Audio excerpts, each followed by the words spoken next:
A little blast from the past, if 2020 counts as the past, opening with some DJ Williams music, who, by the way, is a big enough YouTube channel now that you can actually do at references to him and stuff along those lines. What is up, everybody? This is Jay, aka MultimediaJay, and welcome to the Late Night Nerd Lounge. Definitely some loungy music to get into that kind of stuff. This could be the last one of these that I do for the year, because I'm making some aggressive plans to totally switch a few things up with the tech videos this coming weekend.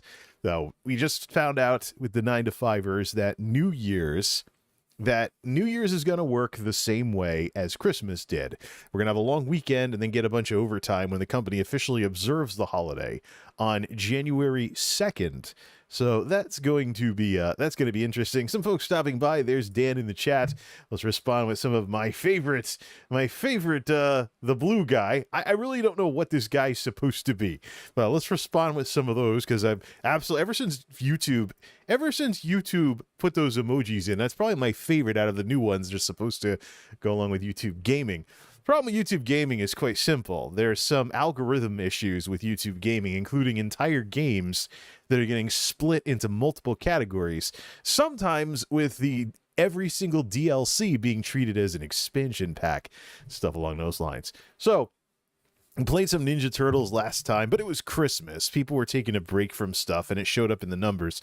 It also showed up in the numbers when I started seeing the stream replay for the whole Cowabunga collection getting views after the fact, just like Shredder's Revenge did.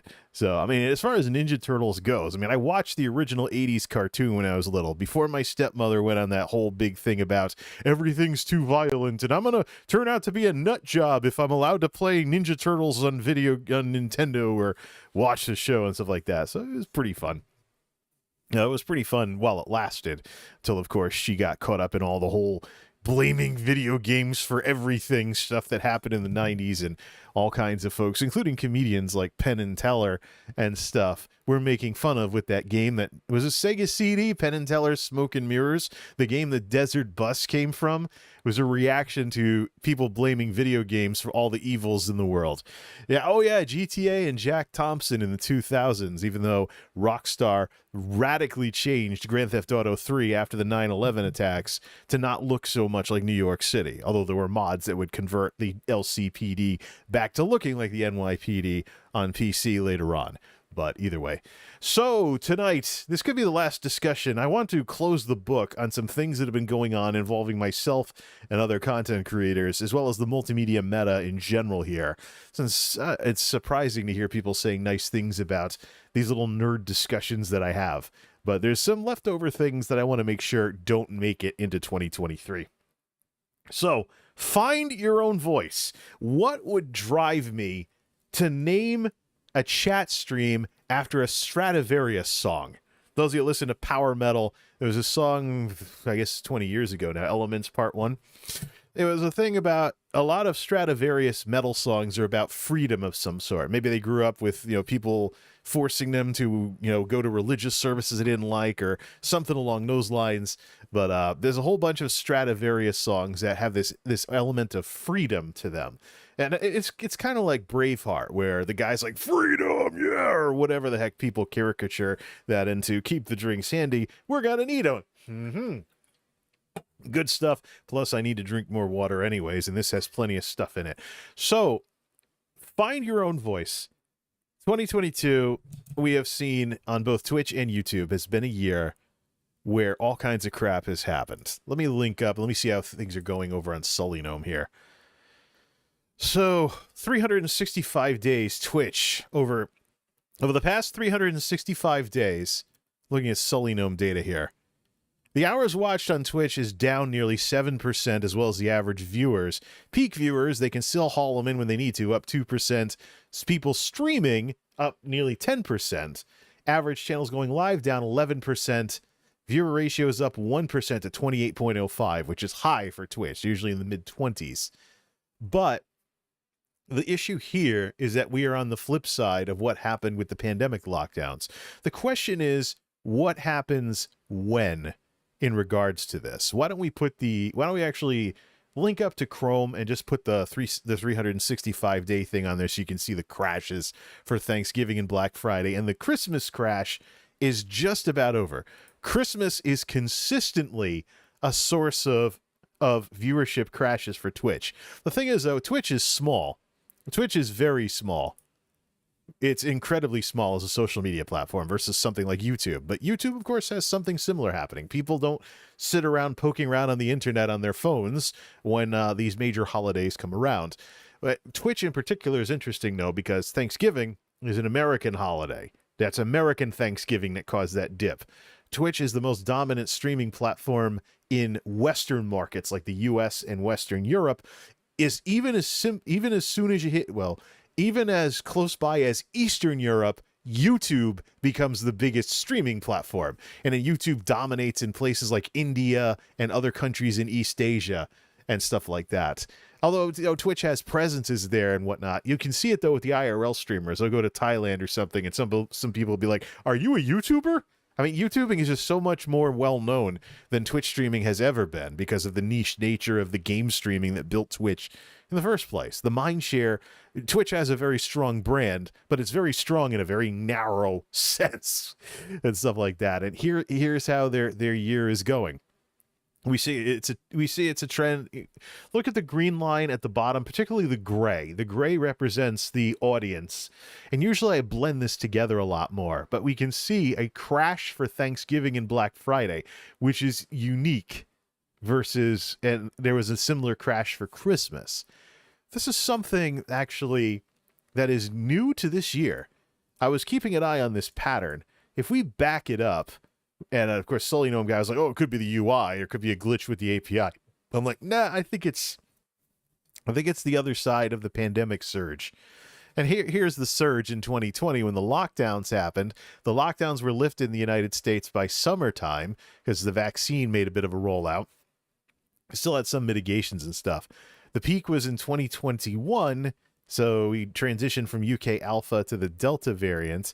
Oh, excuse me, no, the vaccine wasn't out here, but it was like lock down the country and then see what mitigations we could get away with. Vaccine comes out in 2021, and then the Delta variant, though, stopped the decline as it started to rip around the South. Then it came to the Northeast in September. Then Omicron was the beginning of 2022. Now, right now, on the COVID side of things, the United States has a whole bunch of variants going around, but it's not really, there isn't a big boogeyman variant like Delta or Omicron. Here in the Northeast, though, in New England especially, XBB has taken over. There's a version 1.5, I'm guessing, of the XBB variant that is an evolution over the original XBB, which is already very immune evasive and very, very transmissible. These things keep getting more and more transmissible. Monoclonal antibodies are no longer a thing, by the way. They've been pretty much eliminated by the newer variants of COVID. XBB was infamous for what it did in Singapore, and then it eventually found its way to New York City, grew in New York for a bit. Somewhere in New York, a new variant of it came out that made a new version of it came out. It mutated into existence, and now it's ripping around New England. Now New England actually has more of it than New York does. It's a more dominant variant in New England than it is in New York. Or is it just because I'm looking at percentages? And so it started in New York. Maybe there's more because there's 8 million people in New York City. Maybe there's more of the other variants to kind of balance out the numbers versus the population in, say, the greater Boston area or whatnot. But Connecticut right now is second worst in the country for hospitalizations per 100,000 residents. Our hospitals have been filling up with more patients that have COVID, and there are actually a higher percentage of hospital beds going to COVID patients now than at any time since the Omicron wave. So New England and the Northeast is worth keeping an eye on in terms of where XBB goes from here. This new XBB that popped up, XBB 1.5, when it goes nationwide, we'll see what kind of a spike it is versus Omicron a year ago. People were wondering, where's that winter variant and whatnot? There didn't seem to be one forming. Well, now, yeah, we'll keep an eye on where it goes after the Northeast. Plenty of shots available, bivalent booster and stuff. What does any of this virus talk have to do with this? Because the ugly truth about Twitch is that there are people on Twitch who have livelihoods, full-time streaming capabilities, etc., because of a once-in-a-century pandemic virus. What is that going to do to people's mental health when they have to start coming to grips with that as things dip down the other way? The good news, if you want to call it that, is that when people are spooked, they don't go out and they spend more time watching stuff. Even if there's no lockdown from the government, people are a bit skittish because they don't want to catch this damn thing. And so the times when we've seen waves going around, we've seen the decline stunted. So here's the peak in 2021. Delta variant shows up late summer to early autumn. Omicron, when you think, oh, if COVID's over, things will crash, right? Omicron is an early part of 2021, end of 2021, early 2022. Then when it's just a few BA2s, etc., when it's a bunch of BA5s, etc. So you see largely things being flat around here, except for the crash Black Friday and Thanksgiving and the crash around Christmas. But there was a Christmas crash in 2021. There was a Christmas crash in 2020. There was a Christmas crash in 2019. There was even a Christmas crash in 2018, though not in 2018. So there's Christmas crashes every year. What about Thanksgiving, though? 2020 is roughly when Thanksgiving is. A dip, but things are on the upswing, so it doesn't look like a dip. 2021, October, November, late November around here, not much of a drop at all. You get to 2022, mitigation's lifted, people think they're in the clear, people are going around preaching about how COVID is over, even though it's not. Big crash around Thanksgiving and Black Friday. And then another big crash around Christmas. So I don't think that Twitch is ever going to be back to pre-pandemic numbers unless they really drop the ball. Of course, don't forget, there's the insulting stuff going on with ads and things like that. And the ad situation over there. But fundamentally, my question is and has been, where does this level out? What exactly is the new normal? I thought maybe around here would be the new normal, or pretty much autumn 2020 numbers. So around 2 million concurrents site-wide. I thought that would be the new normal, but then we had these crashes, which are disrupting the pattern of things. So I have to wonder about that. I really do. Now, here's why I'm talking about finding your own voice. I've about had enough of all of this crap going on Twitch, where streamers, in reaction to this decline, which if we go back to 365 days, let's see, if we go back to about 365 days, here we go. Oh, that's from August. It's just the last couple of months. There's the Black Friday crash. There's the Thanksgiving crash. And doesn't fully recover on Black Friday weekend.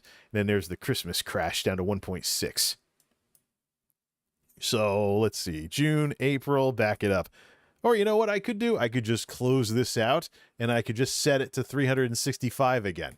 365, 365, and then just make this like this. So there's the year so far, and this is what's this January thing? Oh, that's New Year's. So this was a little dip for New Year's, when people are out celebrating New Year's Eve. And then everything comes back after the start of the new year. So, yeah, interesting. Was that a thing in prior years? Because when we back it up, we don't really see that much. Of course, I'm looking for largely, just in general, what the audience is. I'm not looking for these big spikes, and I'm certainly not looking at the peak numbers in terms of how things are going. But this is the year on Twitch right here.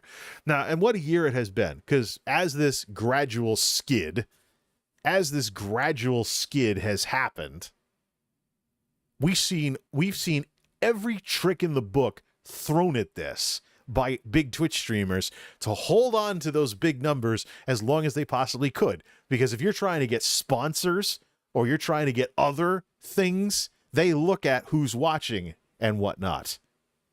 So it's pretty much the way the ball rolls. I mean, we've run the numbers on how stingy Twitch is. With Twitch, what was it? You need about 1,000 subscribers to make somewhere above minimum wage if you live in a $15 an hour state.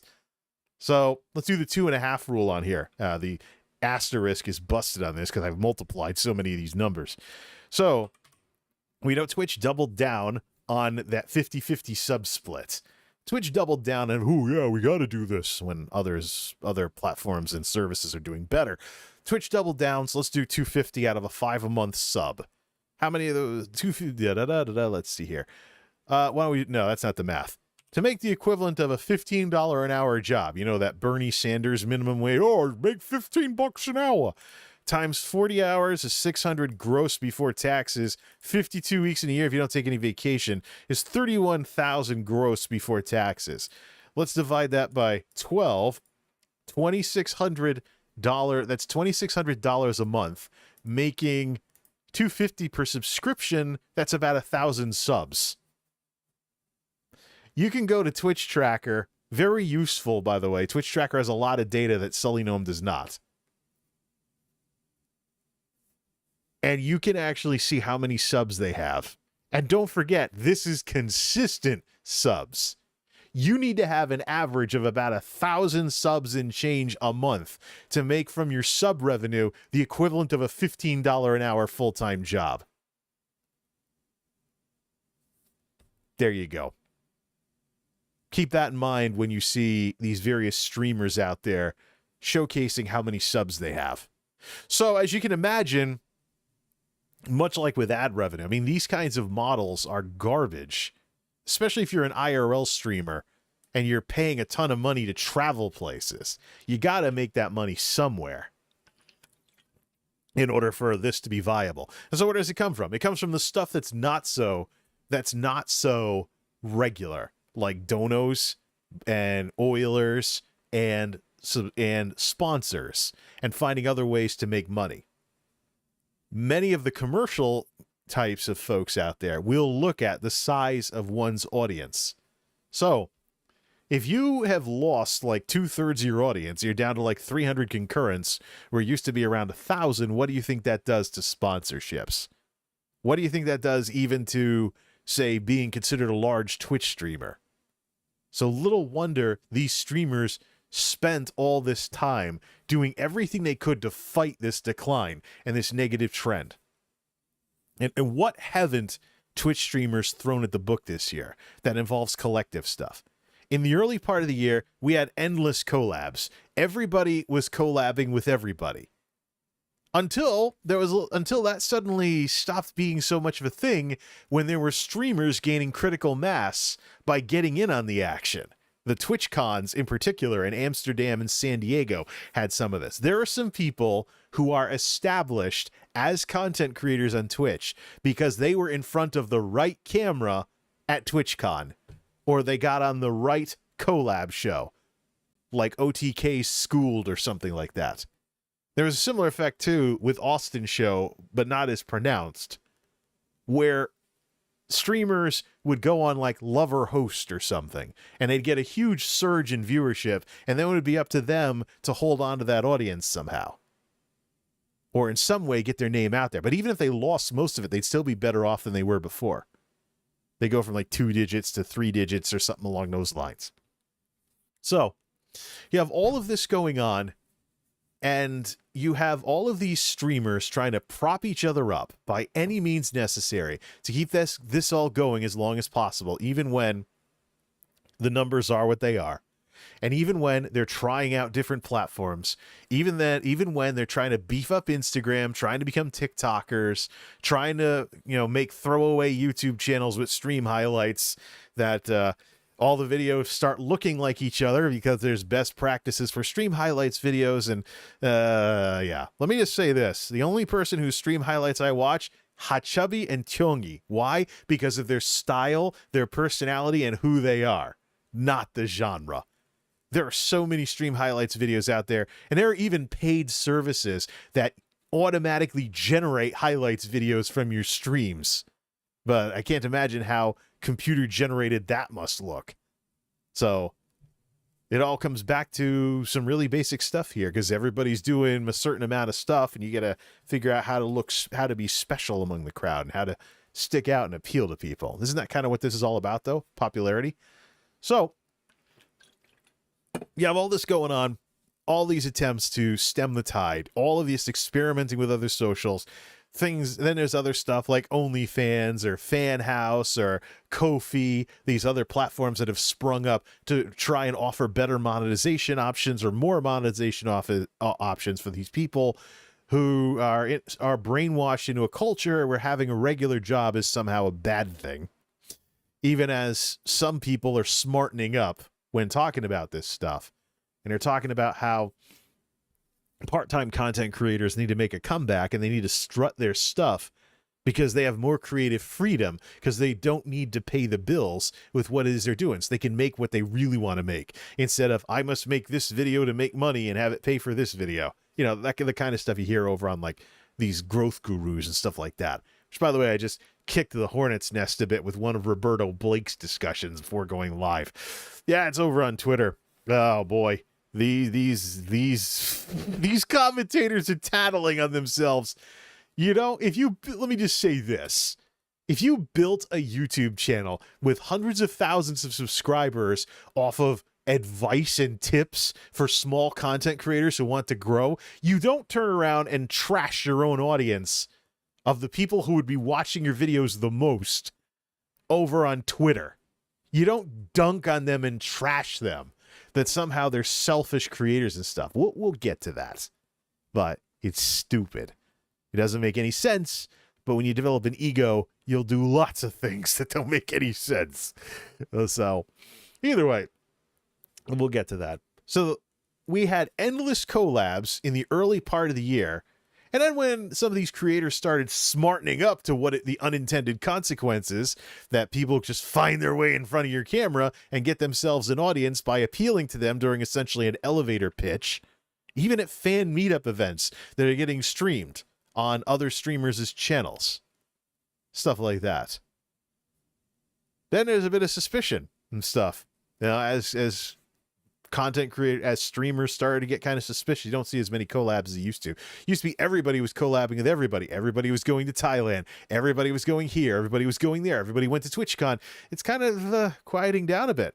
I can't imagine why, when there are known streamers now with thousands of concurrents that got them. You can search Twitch Tracker to find out when they had their big break. They got them by finding their way in front of the right camera at the right time. In very sharp contrast, mind you, to streamers from an earlier generation who developed their channels by appealing to people in some way, like game streamers who were good enough to play in esports leagues. I mean, this is one of the things people say about Ninja, that one of the differences between Ninja now and Ninja during the Fortnite craze is that he switched away from being really good at Fortnite as much as possible to being more of this personality of sorts. So getting away from what drew the audience in the first place. But that's another conversation entirely. But yeah, 2022, tons of collabing and tons of trying to prop people up. And it didn't stop the inevitable. The skid is still happening, and we have dips and crashes at times of the years where we previously didn't. Thanksgiving and not just Thanksgiving, American Thanksgiving. Canadian Thanksgiving is earlier, and there are other Thanksgiving holidays around the world that are celebrated at different times of the year. Thanksgiving and Black Friday in America? Of course, this just goes to show the impact of, Joe Biden said the pandemic is over. People's attitudes and things, you know, they did things differently and they spent things differently because of pandemic fatigue and stuff. So I think these crashes and dips are a warning sign of what's to come for Twitch and also YouTube as well. But YouTube has the advantage of you can make stuff that's not time sensitive. So people can get around to watching it whenever. As opposed to a culture, which I now consider dated, by the way, given how I've seen people watch my streams after the fact, and even my gaming streams after the fact, like their YouTube videos. I think that's really what YouTube's going to try and push for with their streaming components.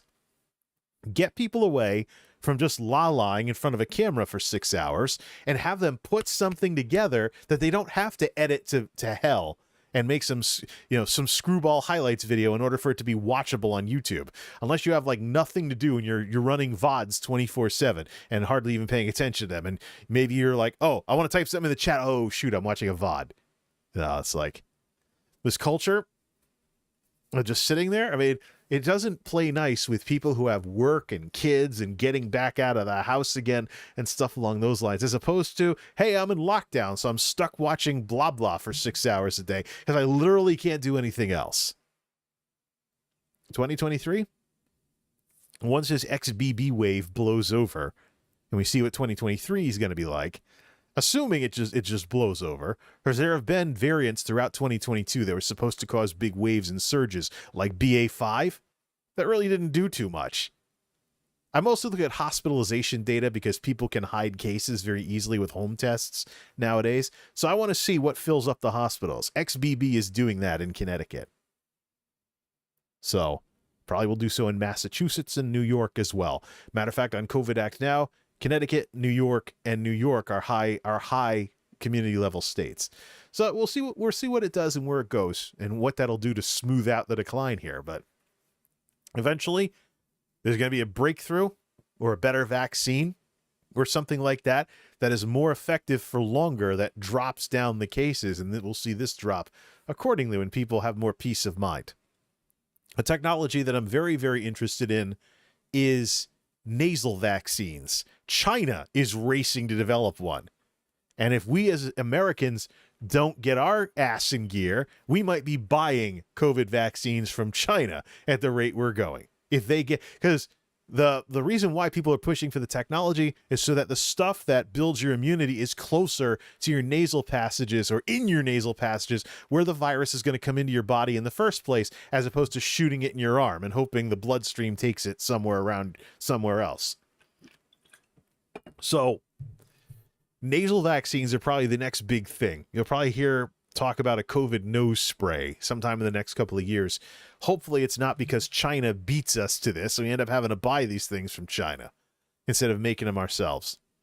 We've done well with Western vaccines into arms. You know, mRNA is the envy of the world in terms of what it has done versus some other technologies, although I understand Novavax has a pretty decent one as well. But they've had plenty of time to not be the next Johnson & Johnson with the protein subunit technology they're working with. But Western vaccines have been the envy of the world, and that we've been exporting them all over the place for whoever wants them. But next step from here, nose sprays, something that helps with transmission and not just keeping you out of the hospital. That's what I think a lot of people, even people that are nervous about the current vaccines, they want something that gives more of a guarantee they're not going to catch the darn thing. Now, who wants to be out of work burning all your sick days for the year in January because you caught XBB and had to sit home for 5 days? And even if you tried to work sick, you wouldn't have gotten away with it because the fever knocks you on your ass for days on end. I don't want that to be me next month.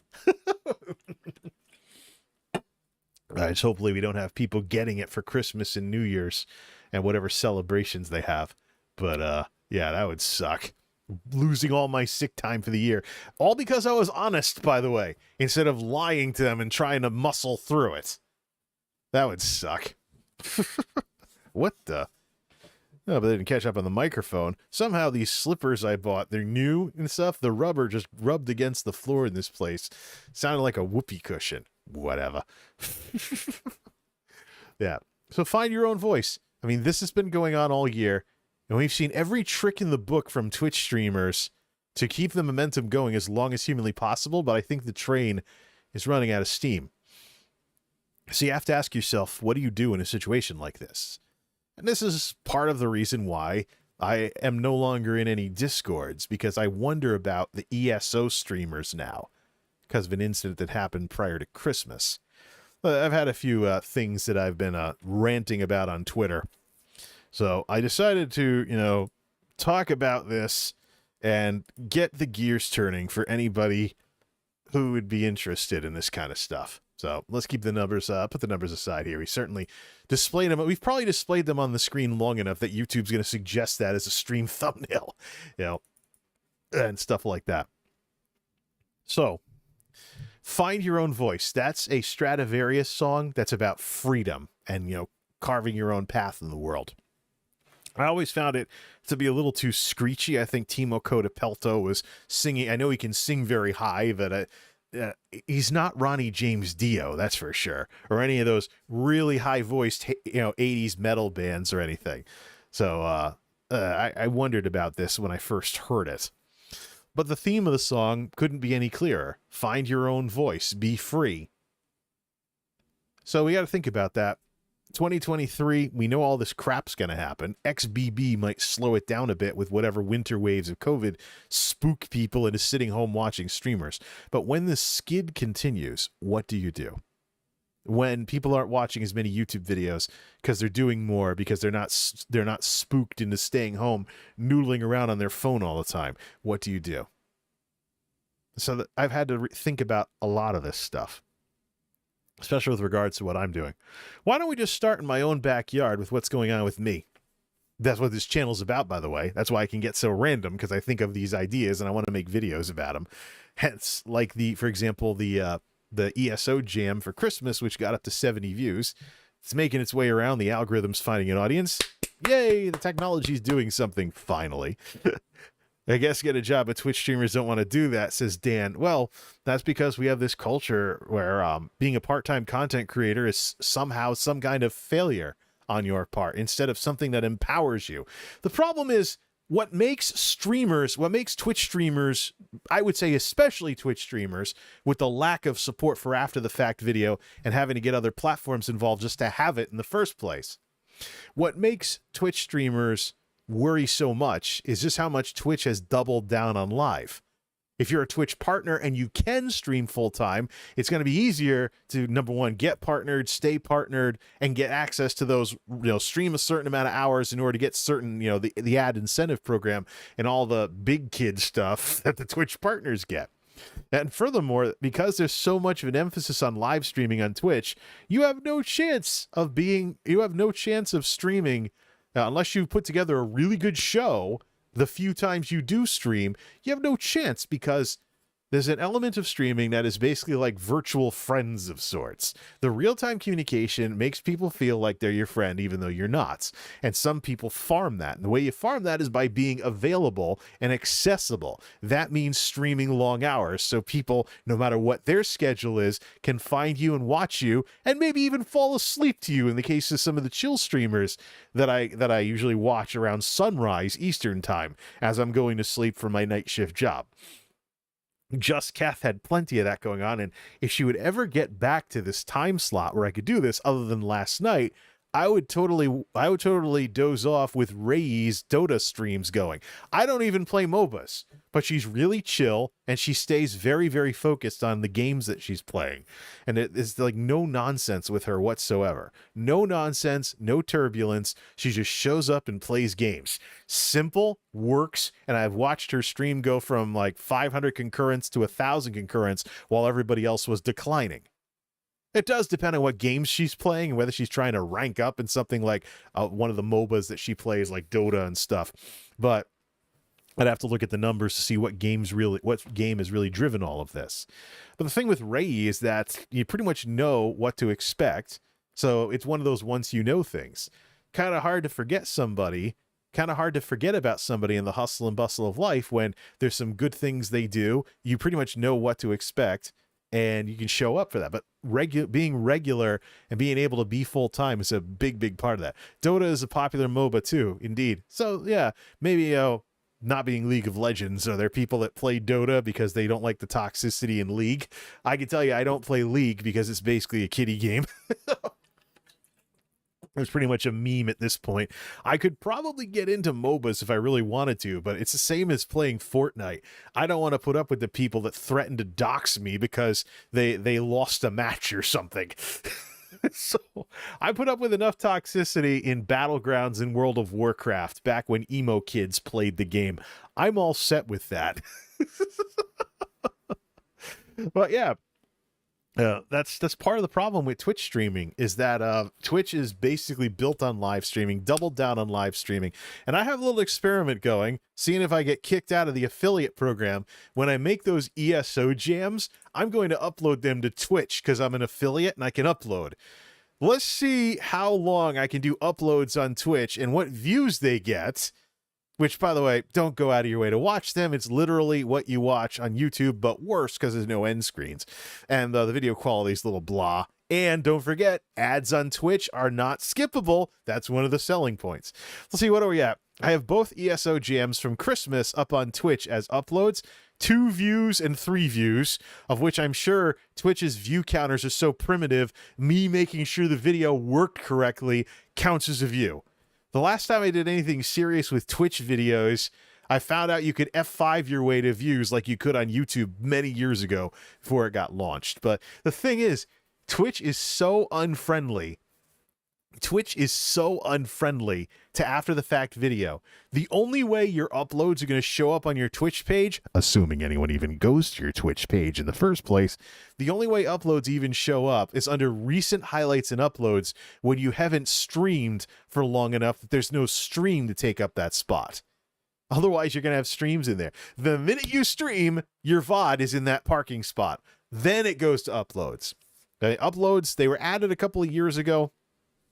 Should I say, there was the upload experiment in the mid-2010s. Then they got walled behind Twitch affiliate. So you just blah, blah your way to 3 concurrents. Don't stream unless you get 3 concurrents.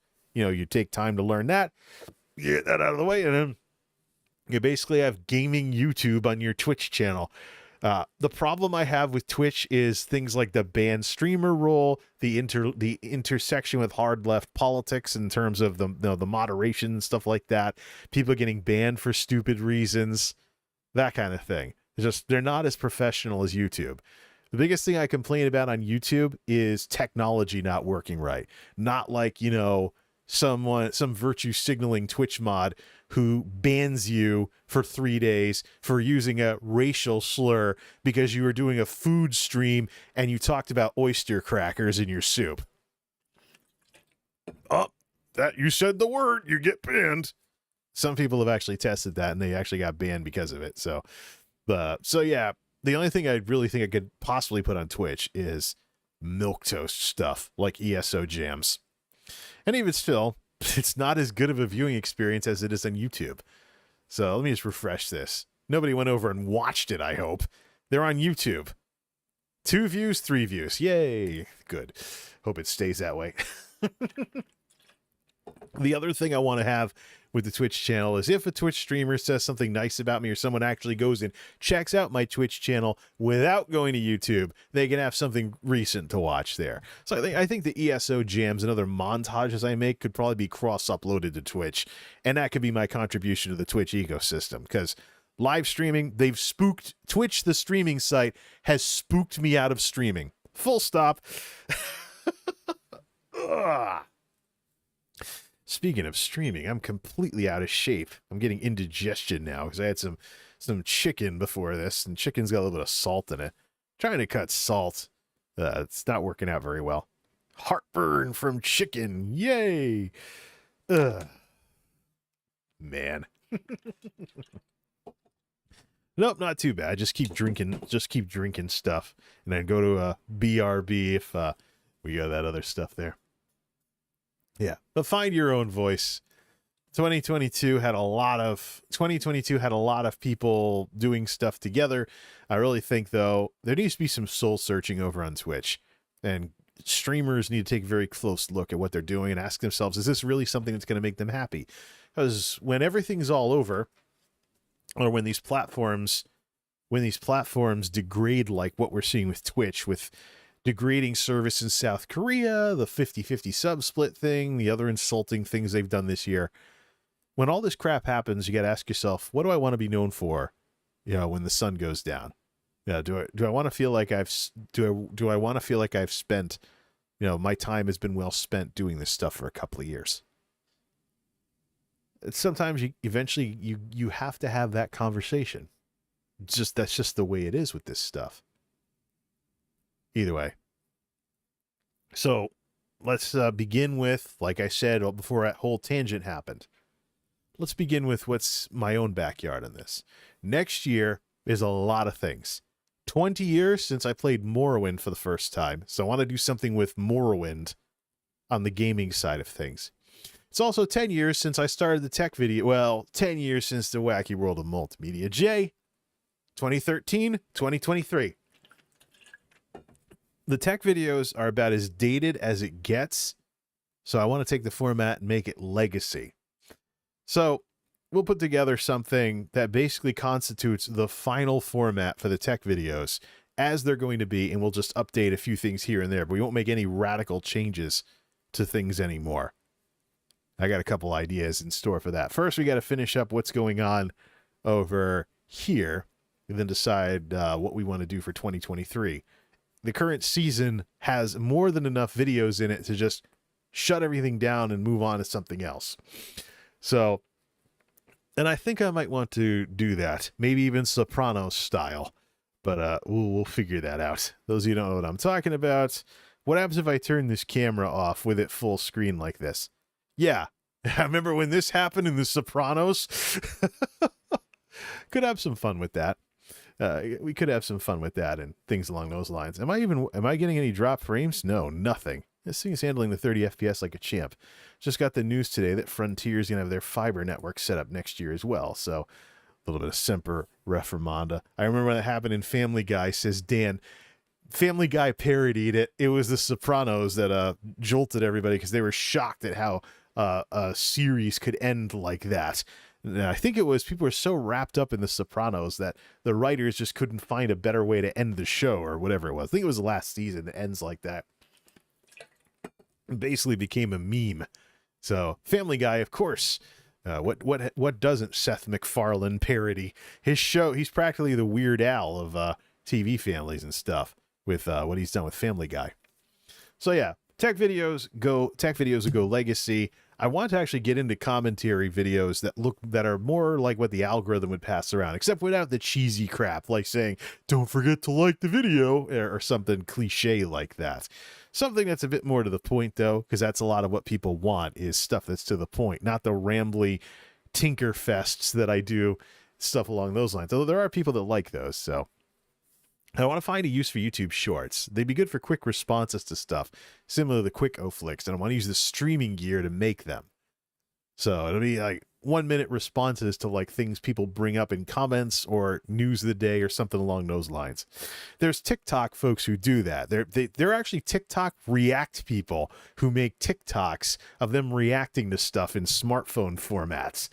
And it's kind of interesting. It's little bits and pieces, but problem I have with short form is the social media that you just nose around on your phone. You just scroll through a feed. I don't know if you really care about who it is you're watching half the time. Although there are big TikTokers, so I've heard, big influencers on the TikTok side of things with short form, but I hear about far less of them than I hear about big YouTubers. And I think it's like when you had all these joke video sites before YouTube. Did you ever really care who the uploader was that made the joke video on something like College Humor or stupidvideos.com? Ooh, you tripped something, Dan. All right, well, what's the automod flipping out about? Oh, please, most of you guys who are watching aren't sub. Please subscribe and the bell. Shut up, automod. There's nothing wrong with that. Robots, whatever. So, hey, either way, what were we talking about? Robots. What? Okay, let's talk about robots. Nope. So yeah, I've had this idea for like it's kind of like what I do with these chat streams, but instead of hanging out and talking about stuff, get straight to the point. I imagine some people who've poked around the clickable program guides and these things, wishing I would do exactly that, will probably be really happy to hear that I want to do something like that. Just boom, boom, boom, boom, boom. If you want like a more technical predecessor of this, look at the way Tech Syndicate used to do. Look at the way Logan and Tech Syndicate used to do their updates back in the day. Look at like the Kill Your Console video from 2013 or something. Just like bam, bam, bam, get to what it's all about. Except they're not going to be like, buy my latest t-shirt or something. They're only available this month. Whatever happened to making separate videos if you were trying to sell something? So that way people wouldn't think you're being tacky like that. Either way. So yeah, okay, so that's my my backyard, so to speak, with this stuff. Kill your console. I remember it, says Dan. Yeah. And of course, nowadays consoles have a lot more beefiness to them in terms of their hardware. All right. Let's deal with the issues with the other content creators. So we talked about, is browser mode still hooked? I closed those silly gnome numbers. So I am out of all Discords. I have no Discords to my name right now on my Discord app. I'm only using it for comms and gaming, not looking to get involved in Discords. So, all right, let's just start from the beginning. What happened to the ESO people? We talked about, over on the blog, I wrote some Festivus-themed blog entries airing grievances from 2022. Talked about the situations with Mackie Phoenix and the situations with Yugi TV and stuff like that, kind of as a closing chapter of all of this crap that I've dealt with as a result of those circumstances.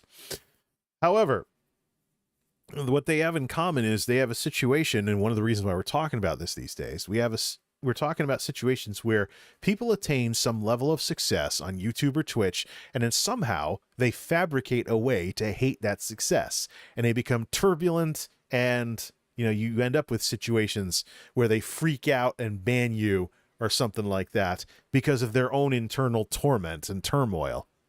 But that's a totally different discussion for psychological stuff.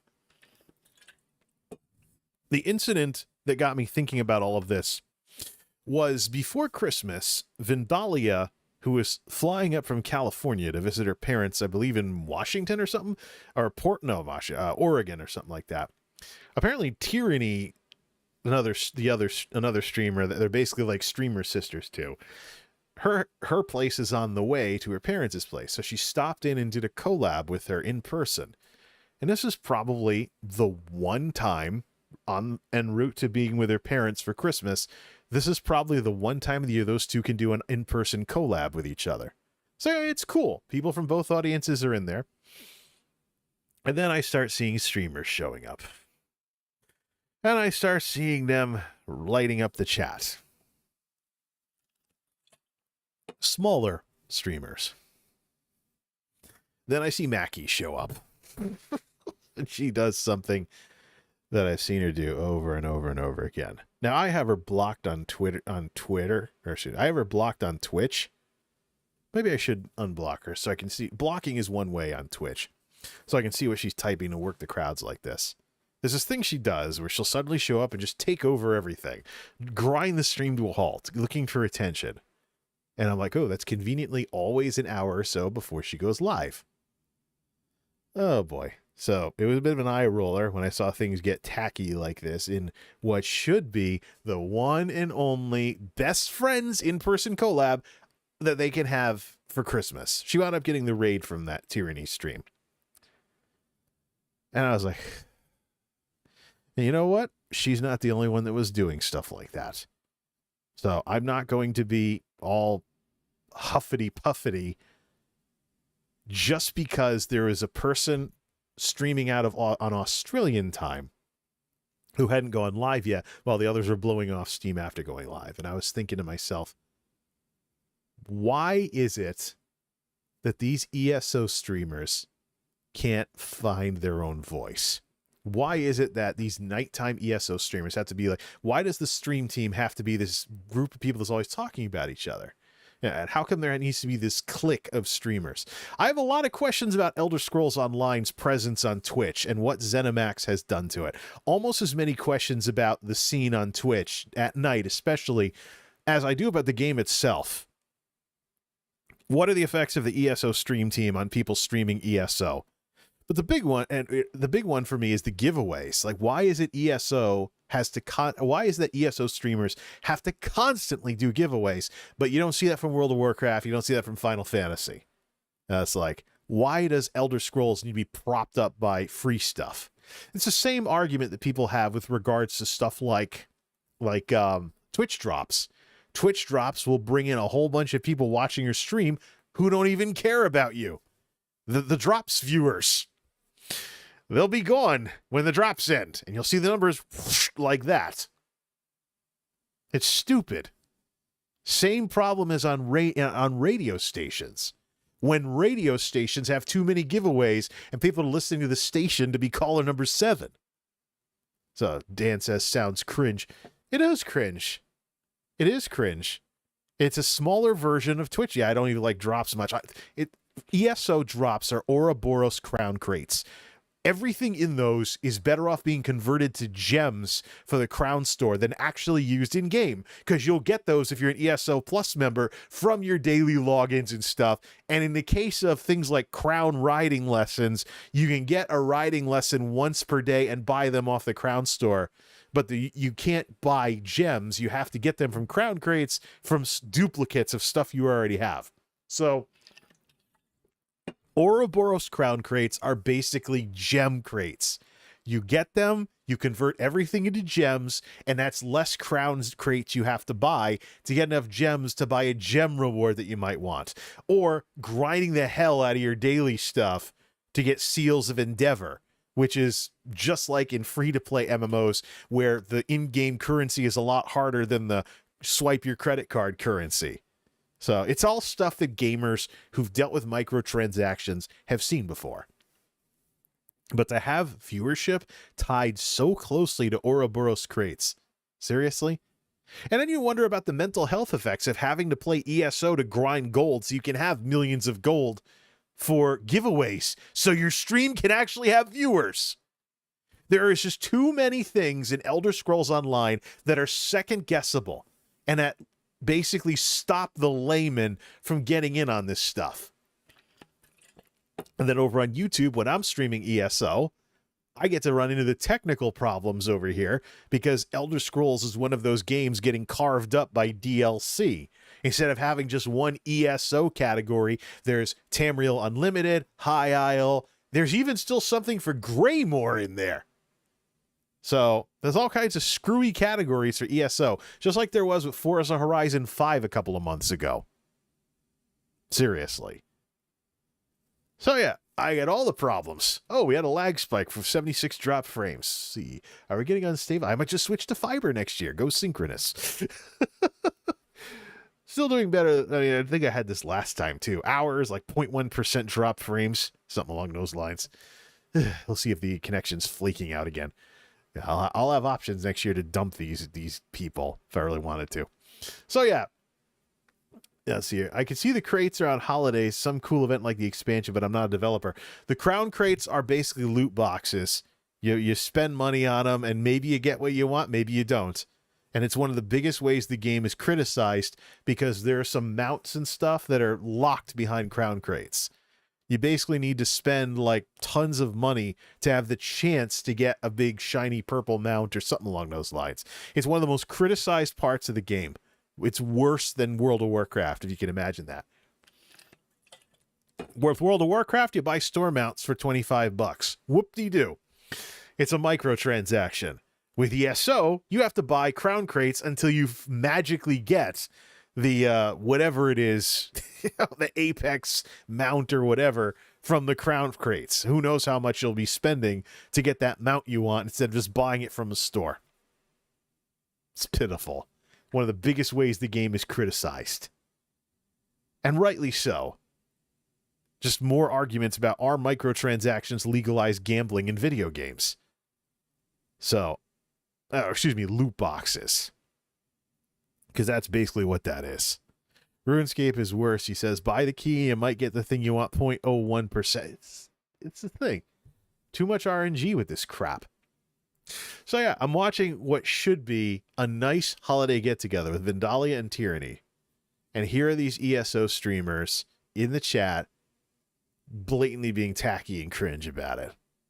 And I was like, how can I watch any of these people in this nighttime clique? Who all know each other, have each other modded in their Discords, the whole 9 yards. How can I do that? Where's the individual expression Now, these people have styles. They have different colors. Vindalia is about the purple. Tyranny is about the red. V has the owl. Tyranny has dragons. But there's just enough overlap between these people that you start having to wonder about the shared audience issue, which is exactly what one of the problems was with the never-ending collabs on Twitch earlier in the year. These people weren't gaining. These people were padding their numbers by basically passing an audience around. It wasn't any kind of growth or anything. It was just sharing an audience, sometimes sharing too much of an audience, when someone was able to establish themselves as a streamer by getting in front of the right camera and doing the right collab. So, especially if it was a streamer with a lot of disaffected fans who were looking for someone new to watch, or just couldn't be bothered to poke around in the directories, which on Twitch make it really hard to, find somebody. There really isn't the kind of metadata on Twitch like there is on YouTube. You don't even get thumbnails. Just chatting can't be sorted low to high. So it's basically a who's who on Twitch. So you might have to go through a non-gaming category, because otherwise, like I was showing on Twitter, you go to these directories trying to find someone to watch when you don't know who to watch, and it's all like screenshots, and like there's next to no difference because everybody's playing the same game with a camera down in the corner. Oh, look, that person has tacky graphics. Look at that person. They have tacky graphics. They stand out. Should I watch them, or am I just falling for something cosmetic here? No. So I wonder about that with Elder Scrolls. I seriously do, because these people are always talking about each other and collabing with each other. And what if, what if I, as a viewer, like one person but not the other? What do you do? What do you do? Hence the importance of carving your own path, finding your own voice, and not bringing other people into the equation as to whether or not your viewers can actually like you and watch you. If somebody has a disagreement with one of your friends, why put your ability to have an audience at risk because of that? And it's not just among content creators either. Discord. I have had it with Discord. I talk about the ASS people, the angry small streamers who are one way on camera and another way on Twitter. You know where another source of cognitive dissonance, that weird feeling you get when something you internally believe doesn't match something you're externally experiencing? You know what another source of cognitive dissonance is? Discord! Where have some of the worst parts of my experiences with content creators, including people who've banned me, come from? Discord! What was the problem with Yugi? Discord! The drama that I heard about with that person, that Twitch affiliate that got banned. Discord! The guy that flipped out. Discord! The idiot who doxed her. Discord! Harris Heller. Like his videos sometimes. Don't ever go to his Discord. Why? The Stuffy Rules List. Discord. Devin Nash responded to some of his stuff, never been in his Discord. Why? Stuffy's Rules List in his Discord. And then there's creators who have mods and they insult you because they equate the moderators with themselves. Discord! What if I have people who are from different walks of life with differences between them? Why should they have to interact with each other just to watch and enjoy my videos? All that matters is whether they like what I'm doing. Why should other people now become part of that equation? Why should I have a moderator that they might disagree with? Why should they have to put up with the ramblings in chat rooms from other people they might disagree with? Can't we just keep it simple? Can't it just be about why you're here in the first place, which is the videos I'm making? Why do other people now have to be part of the equation? Why do there need to be more cooks in the kitchen? Discord was a mistake, says Dan. I don't mind Discord for voice comms, and I do have a Discord.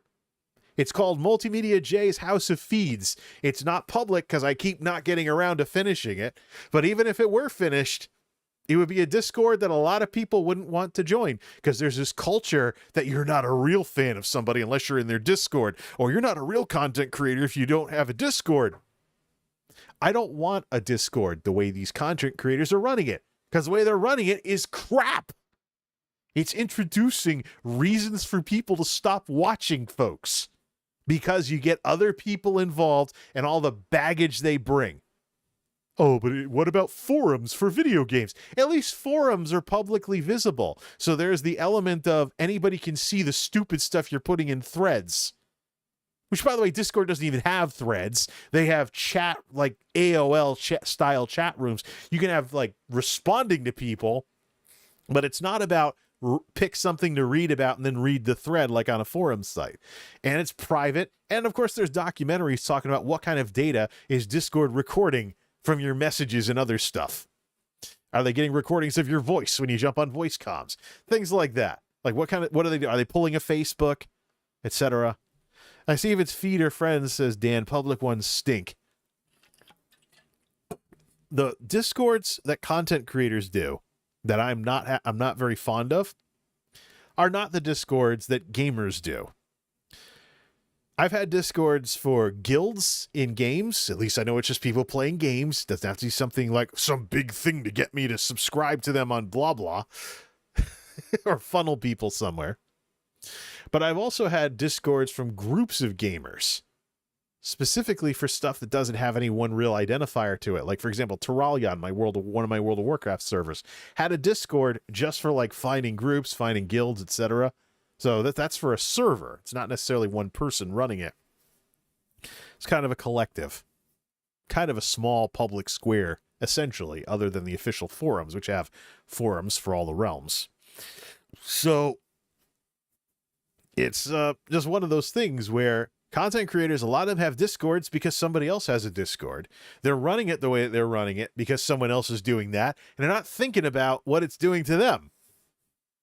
My Discord is called MultimediaJay's House of Feeds. It doesn't work, so I don't have links. If I got it working, what it would be is just another way to bypass the screwiness of the YouTube algorithm. It'd be a place where I could have feeds for literally everything I'm working on. The old feature back on YouTube where you could subscribe to playlists or certain types of videos instead of the whole channel or not, I'd bring that back. I'd have a feed for things like tech videos. I'd have a feed for things like, the videos, the streams, the short form. If there were robots that can watch content types, I could totally have that. I could have streamers I like watching in another set of directory of feeds. It would be the one Discord you would never want to server mute. So you don't have that going off every time someone types a message because nobody's going to be typing messages. It's literally just you would go in and you would turn on what you wanted to follow and turn off what you didn't want to follow. And it would ba-bing when something updated. It's one of the best things about Discord is knowing when someone goes live, even when, for example, the official platform is slow. I've gotten the dings that someone was live on Discord, sometimes up to 15 minutes before Twitch sent the notification through their UI. Or they even showed up in my live menu on those days when Twitch was being slow. So, one of the reasons with Twitch, why streamers bog up your servers with start soon screens. Anyways. Or excuse me, bog down your servers. It's 3:55 in the morning and I've had a long night, and I guess you can tell by now. Yeah. But that's what it would be. My Discord would just be feeds. Nobody insulting each other. No blabby discussions that, like this, if people are going to have discussions, they can make their own Discord, or they can do it in the comments or jump in the chat or whatever it is. Or make some kind of website or build something of their own. But I just haven't seen Discord really work well for content creators because it introduces too many new variables. What if you pick a moderator and they offend some people because of the way their take on moderation? What do you do with that? And what if your mods go rogue on you? And let's not forget, one of the big reasons why moderation is as big as it is on Twitch is because Twitch punishes streamers for what goes on in their chat. Individuals don't own what they post. The streamers do. So someone can come in and spam racist crap in your chat. If you don't respond to it or whatever, if they flag you, you can actually be the one who gets in trouble because you can be reported for not moderating your chat. As opposed to on YouTube, where for most of what's on here, individuals own what they post. You can even get banned from YouTube for making a malicious playlist. That's how much individuals' actions tie to their accounts. If you make a malicious, harassing playlist or group videos together that only are grouped together in a sick, twisted way, you can actually get strikes on your account for that. And I've seen people complain about it on Twitter. They've come onto Team YouTube saying that their playlist was taken down for hate speech, even though it's all someone else's stuff. The way they arranged it was considered malicious. That's the difference here. So, I mean, why can't you just, why do you need to drag other people into your ability to amount to something? Why do you need to do that? Why can't you just do your own thing and have fun? And if some bad apple comes along, just ban them. I don't know. That's Twitch's question to answer. Well, yeah, I'm not a Discord guy anymore. I'm just done. So Vandalia, Tyranny, besides the Mackie Phoenix thing, I also have to wonder about everybody in this clique of ESO streamers, whether they're all going to hate me or whatnot, or they're just too blended together at this point.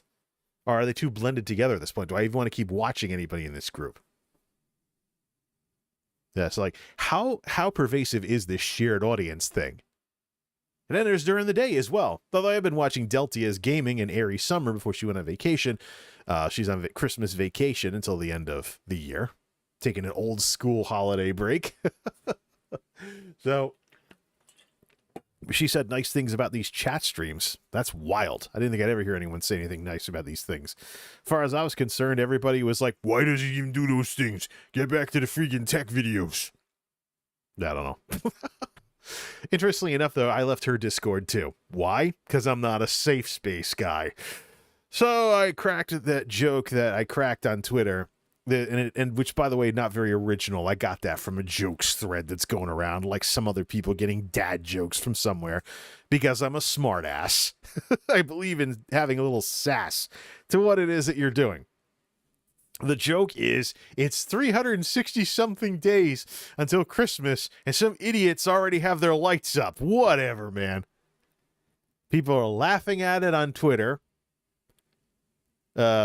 Cheeseman, it retweeted it, and people on my Facebook page, family and friends, were laughing at it too, among my relatives and whatnot. Yeah. Oh yeah, it's December 28th now. It's 362 days until Christmas, and some of these idiots out there have their lights up already. What a joke. Of course, I'm an idiot too. I got my tree up already. Isn't that a little early? Shouldn't I put it up closer to Christmas?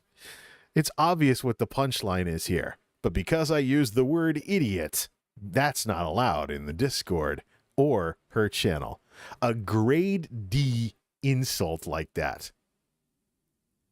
Airy Summer found out the hard way that I'm not one of these people who wants to walk on eggshells. Out of the Discord. I don't know if I'm going to watch. I said, hey, my sense of humor has always been rough around the edges. I don't want to tick people off. I'm out. I left. No ban or anything. Just, okay, bye. And you know what? I encourage other people to do that too. Don't hang out anywhere where you have to walk on eggshells. Don't hang out anywhere. Hey, look, what are we talking about here? We're talking about people who are at their core entertainers. Don't tolerate any entertainer that makes you feel bad like that or makes you feel like you have to walk on eggshells. Get out of there. Plenty of fish in the sea. That's something I have to keep in mind too, by the way. But I don't believe at all in making people nervous about stuff. The minute you make people nervous, it's all over. So long. Because you know what? Some of the biggest channels on Twitch and also YouTube don't have this kind of finger waggy stuff when you show up. Let me see if that's still the case with some of them. Just popping open twitch.tv/Asmongold. What's his rules list? In a day and age where people can have ginormous... oh, it's muted. Okay. I don't know what music he's playing these days. 3.4 million followers. Sup, y'all? It's me. It's your boy Asmongold. Stream rules. No spam. Don't be overly obnoxious. All right, let's go to XQC, who now goes by twitch.tv/XQC. Is he live? Because he's one of those grinders. Oh, yeah. He's been streaming for an hour so far. And he has all caps, sort of all caps title with, well, Twitter, subscribe, donation, YouTube, about no rules list whatsoever. No rules list for XQC. How about Shroud? Does he have a rules list? Because I went around and I looked at all these Twitch streamers' channels, and they didn't have rules lists. The biggest ones didn't have it. Why? They kept it professional. Plus, when you join a platform like Twitch or YouTube, you agree to terms of service just to have your account. So you've already agreed to a platform-wide rules list before you're even on there in the first place. Okay, Shroud, no rules list. Summit 1G. What does he have? What does Summit have? Any rules list whatsoever? No, just esports stuff. Just esports stuff, a Discord, a YouTube, PayPal, a link to CyberPower PC. So you see this again with how on earth are these big streamers, close that out. It's now starting to lag because it's Chrome. How on earth do you have these big streamers, as big as they are, successful as they are, they have moderators, they don't have a stuffy rules list the minute you show up? Maybe you see it when you go to type in chat for the first time, but they're not billboarding it everywhere. Because you already have to agree to a rules list just to have an account on Twitch. You've already agreed to rules by the time you're in anyone's chat, anywhere. So moderators can already do anything before you even agree to anything.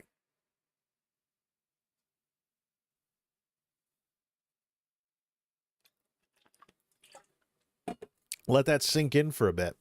So why do you need to look like you have an emotional problem with a stuffy rules list the minute someone shows up to your channel? And why are there these growth guru types that are actually encouraging people to do that? Oh, it's the right thing to do to set expectations. It makes people feel more comfortable. No, it doesn't. Because the people that care the most are the ones going to be worried about getting punished. The jackasses and the trolls and the bots, they're not going to care. You are punishing your best people because of your worst people, and that is a great way to end up with no people. Why should your best people be punished like that? So that's one of the key reasons why I'm not a safe space person. I understand what it's about. There's people, it's like Cheers. Making your way in the world today takes everything you got. Go somewhere where everybody knows your name. You know? I understand it, but I've seen it used to pester people or to make people nervous. And if you care, you're going to be concerned about not ticking people off. So that's exactly what I said. I don't want to tick people off, so I'm going to hit the road. Surprise. Find your own voice, folks. It's the same thing with pronouns. I understand what the pronouns thing is about. It's about acceptance of trans folks and LGBTQs and non-binary people and stuff like that. But I've seen so many people picking so many fights on Twitter with pronouns in their bio that it's become predictable. If I see pronouns, that means they get jumpy about something. They're not as level-headed as they otherwise would be. And of course, there's conservatives that hate pronouns that are just as bad. But the pronouns thing has been ruined by these people freaking out like this. Why should I in any way be associated with something that could say this guy has an emotional problem and he might flip out and block you for a stupid reason? Why should anybody waste your time with someone like that? The best people I've ever worked with or associated with in any way have all had the same thing in common. They're level-headed people who keep their head on straight. And even President Biden, one of his key talking points when he was getting elected was the problem of tribalism that exists in our society these days. The tiniest little thing happens, you disagree with somebody over the tiniest little thing, and you block them on all your social medias, you want to call their job and get them fired the whole 9 yards. How is that ever going to resolve any differences? And this is an idea that I'm extremely familiar with going all the way back to college. Repressive tolerance. It's possible to be intolerant in the name of tolerating others. And then there's tyrannical positivity. It is possible to be a tyrant to others by demanding they be positive all the time, even though life doesn't always leave you with a smile on your face. I don't believe in lying to people to keep them happy, because when they find out you're lying, they're even angrier at you than they would have been otherwise. That's not the way it works. It's about respecting people as people and not manipulating others. And if people are showing up to what it is that you're doing to be entertained, informed, or a little of both, why would you want to intimidate them away?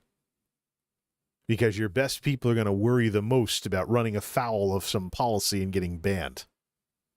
If anything, that makes your audience worse. That's why light touch moderation is the way you want to go here. You show up with a big rules list and stuff like that. Number one, you're forgetting what people had to do just to get to your rules list in the first place, which is agree to another rules list, which probably says most of the same stuff.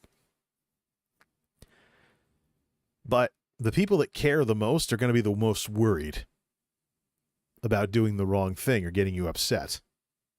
So who's going to be breaking the rules the most? The people that don't. And you're going to wonder why your audience keeps getting more and more toxic.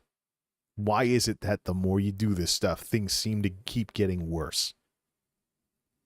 I've had people that have been banned, usually for crossing the line in some very, very serious way. Or they show up, they blow up in my face, and first impressions are final impressions. You show up with rage, I'm like, I don't need to put up with this.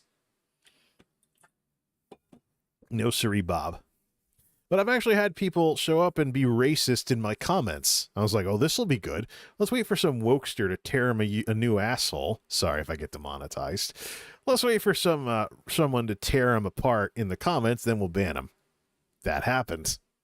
And the bozo even tried to argue back. Imagine that. Not to mention, by being hateful like that, this guy outed himself as not really giving a crap about any of what I was doing. He was making fun of Koreans and the food they eat. Like, hello, I've been watching Korean IRL streamers because I'm on night shift for years now. I've seen people go into restaurants in Thailand, in Taiwan, in Seoul, Taipei, Busan. I've become familiar with the differences that our two cultures have as allies, by the way, U.S. and the Republic of Korea, and the new president wants to, improve the relationship with the United States. So, yeah, I adopted metal chopsticks for eating things slower. So I take in less calories with certain kinds of foods. I have that as an option. For the masks, for high quality masks, I like KF94s because they were designed to be worn by civilians all day and they're really comfortable. Sent my dad a bag of KF94s, Korean made, for Christmas. Not the China knockoffs that are made in China, which make no sense because China has their own standard of masks, KN95s. So why they need to make KF94s, who knows? I'd rather get the real deal from our allies over in the Republic of Korea. So this bozo comes in and gets racist towards Koreans and outs himself as not only being a moron about Korea and what people eat over there, but he shows up. Not only does he not realize, he shows that he just outs himself. He has no idea what I've been up to. Doesn't follow what I do. Just showed up to pick a fight. So after letting someone just have their way, tearing him apart in the comments with truth bombs, so to speak, some people would call him, about how terrible he was being to a culture which I've been, watching a lot of on Twitch and IRL streams the last 2 years. Finally, I was like, okay, let's get rid of this guy. No, never think you've gotten away with stuff on here. And never think that I just sit back and let people just ramble on and be hateful like that. Because you find out when dealing with bullies of all stripes that harassment and intelligence don't go together very much. There's often stupid stuff they don't know or they didn't do their homework on something. Dan says, yeah, with the pronouns thing, I'll do my best to respect people, but I say for me, do whatever. That's another discussion. I mean, of course I'm one of the he, hims. Of course I'm a he, him. But I've seen so many people on Twitter engage in slacktivism with that going on that I don't want to be associated with them. And internet slacktivism, thinking that putting something in your Twitter bio is making real social change. It's the internet answer to thoughts and prayers. You want to do something to make society better? Get off your ass, put the phone down, shut off the computer, and get involved in your community. Do like the veterans in my town who served Thanksgiving and Christmas dinner, despite all the inflation, to people who are badly off in this town and people who would otherwise be alone. You didn't even have to be poor to go have Thanksgiving dinner with the VFW or the Elks or, or I think the Lions Club do some stuff. I don't know. But you got these veterans at the VFW around here. They not only served Thanksgiving to those less fortunate and people would otherwise be alone, you could do that with Christmas dinner as well. And it's not even about being poor either. If you'd be alone and not have anybody to, you could go eat with them or even have a meal delivered. Yeah, get off your ass. Don't be like these 20 concurrent Twitch affiliates who fly bazillions of flags in their profile thinking they're doing something to make society better while they're parked on their ass playing League and sucking donos. Get out of the house and stop putting your credibility on the line because you're making money off of appealing to people's emotions that way. Or do you really want something to get better in society, or do you just want the money? Slacktivism at its finest. I've been involved with groups that try to make a difference in this world. I've contributed to Relay for Life campaigns, been around at one of the rallies when I had one of my step cousins was watching me when I was growing up. We went to a Relay for Life rally and I put several laps in that track while her husband was in the hospital dying of leukemia. I was involved in a church growing up that helped people get off drugs. People who had no clue how to live a constructive life came off the streets, got cleaned up at the first place they went to for these folks, then came out to this church out in the country to learn how to actually live a productive life, sometimes for the first time after growing up in a terrible household and getting in trouble with the law for the first chunk of their life and doing drugs.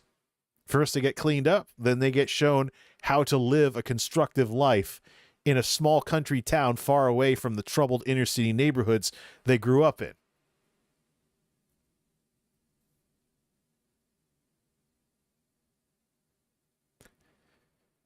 Put in the work if you want to make a difference. Typing something on the internet is not that. Typing something on the internet is what trolls do, assuming that they're not smart enough to program bots to do it for them, like as is the case nowadays. Bot farms, bot raids, all of that stuff. I might have to get up and stretch a bit. What are we at for lifetime? Ooh, hour and a half. More heartburn. Woo! Yay. I usually do stretch breaks once per hour at the gaming streams. But so yeah. Does this mean that I don't understand what's going on? No, of course not. There's a ton of science behind being transgender. We know from developmental psychology that the brain and the body develop in stages. It's more than possible for someone's brain to go in one direction and their body to go in the other. That's fully understandable. And before it became so trendy, I actually did watch a couple of vloggers who transitioned and talked about learning how to talk again because they wanted to make their voice more feminine, etc. They went in and got the surgery. They documented their entire journey through YouTube vlogs back in the era when YouTube vloggers could just turn on cameras and get views, similar to what goes on with Twitch, at least during their glory days. No, this is not some Johnny Completely issue for me. I watch vloggers from all walks of life because one of the best things you can do for yourself is try to find common humanity with folks who have really, really serious differences compared to you. I never doubted whether I was a guy. Not in the slightest. No. That doesn't mean I have to be closed-minded to the people who this is their day-to-day experience every single day. It's just sad when advocating for these causes has the side effect of associating you with people who are absurdly emotional about every tiny little thing. Why can't we just push for society to be better without declaring war on anybody who's not as angry about everything as we are? That's the thing. So, yeah, find your own voice. What does this have to do with any of that?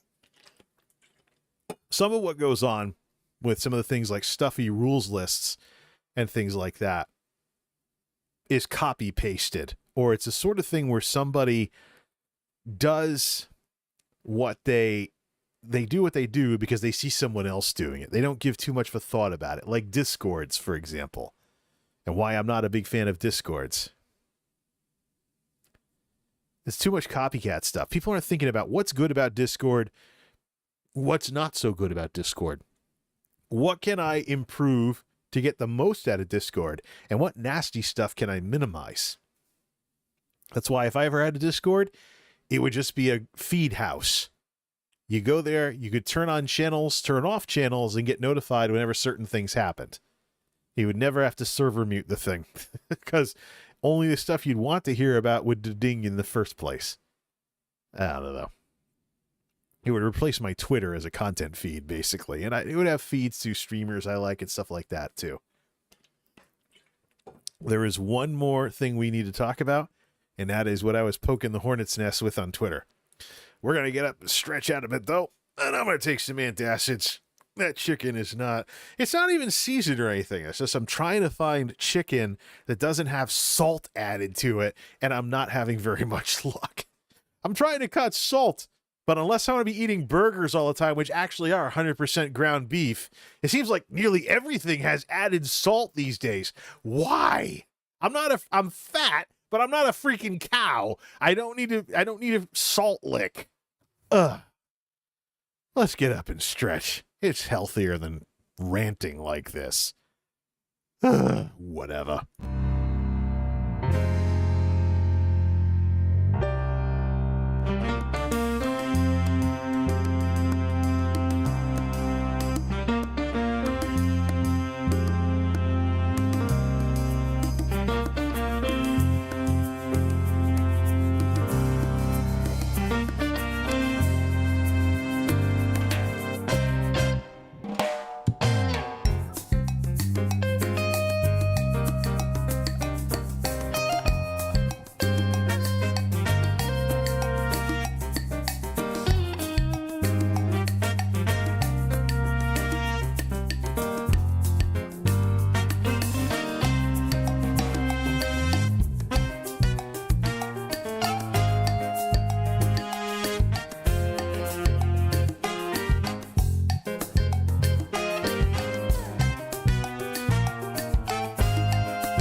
one song break. How's that?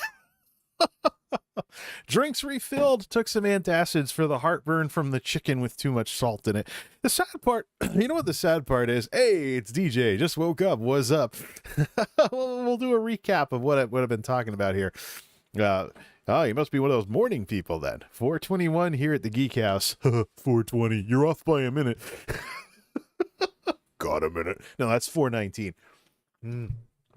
Now that Connecticut and many Northeast states have legalized marijuana, there's probably first shift folks that, like, you know, smoke some weed the minute they get up because it's 4:20. I don't know with that. Anyways. So, I often do fishing analogies to these conversations. I talk about the fish that I got and the fish that got away. So why don't we try and wrap up some loose ends before we get to this last thing that I was rip-roaring about. We've been gradually increasing the level of intensity with the things that I've been talking about. The last thing I want to talk about is something I was rip-roaring about on Twitter right before going live. So, the theme is find your own voice, and we want to make sure that fish doesn't get away either. Find your own voice. The idea is that you need to carve your own path when it comes to content creation. And there's numerous reasons for that. Don't do stuff just because other people do stuff, stuff along those lines. Find what's special and find what makes you happy. You don't want to do what's trendy and whatnot. You don't want to sell out to the masses because you might get money and fame and whatever, but it's not going to be what you want to do. And fundamentally, when you've been involved in this stuff for any length of time, you always come back to what it is that you want to do in the first place. Now, if you want to make a job out of this, fine, but it's going to start feeling like a job. It's going to feel like something you have to do rather than something you want to do, and people are going to pick up when the passion's not there. They picked it up with the angry video game nerd.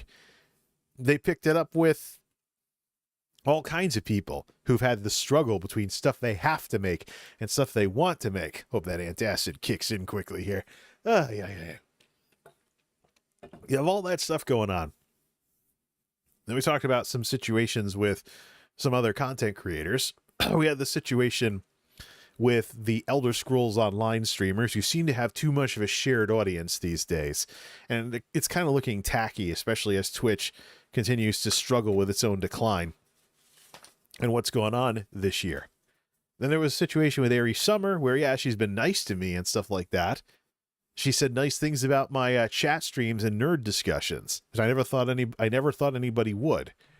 But I joined her Discord, and because I cracked a joke with the word idiot in it, mods deleted it. We don't allow that. I just okay, I don't want to tick people off and left the Discord. Because I just don't want to be walking on eggshells. I don't think it's a good thing when people go around all hypersensitive about everything. You need to be able to deal with stuff.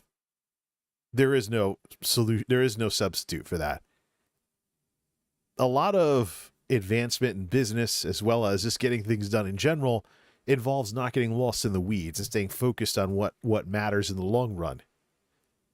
And I just don't see that happening with people that are thrown off by the tiniest little thing. Let me give you an example. Some of the people with emotional problems that I work with these 9-to-5ers, we'll be doing some shipping stuff. They'll get upset with me because I hang the papers up on one side of the trailer door instead of the other. There's nothing in the procedure that requires me to do that. I'm just sick of them getting mad at me because I'm left-handed, put it on the other side. I'm right-handed, put it on the other side. Those are the wrong hands, by the way.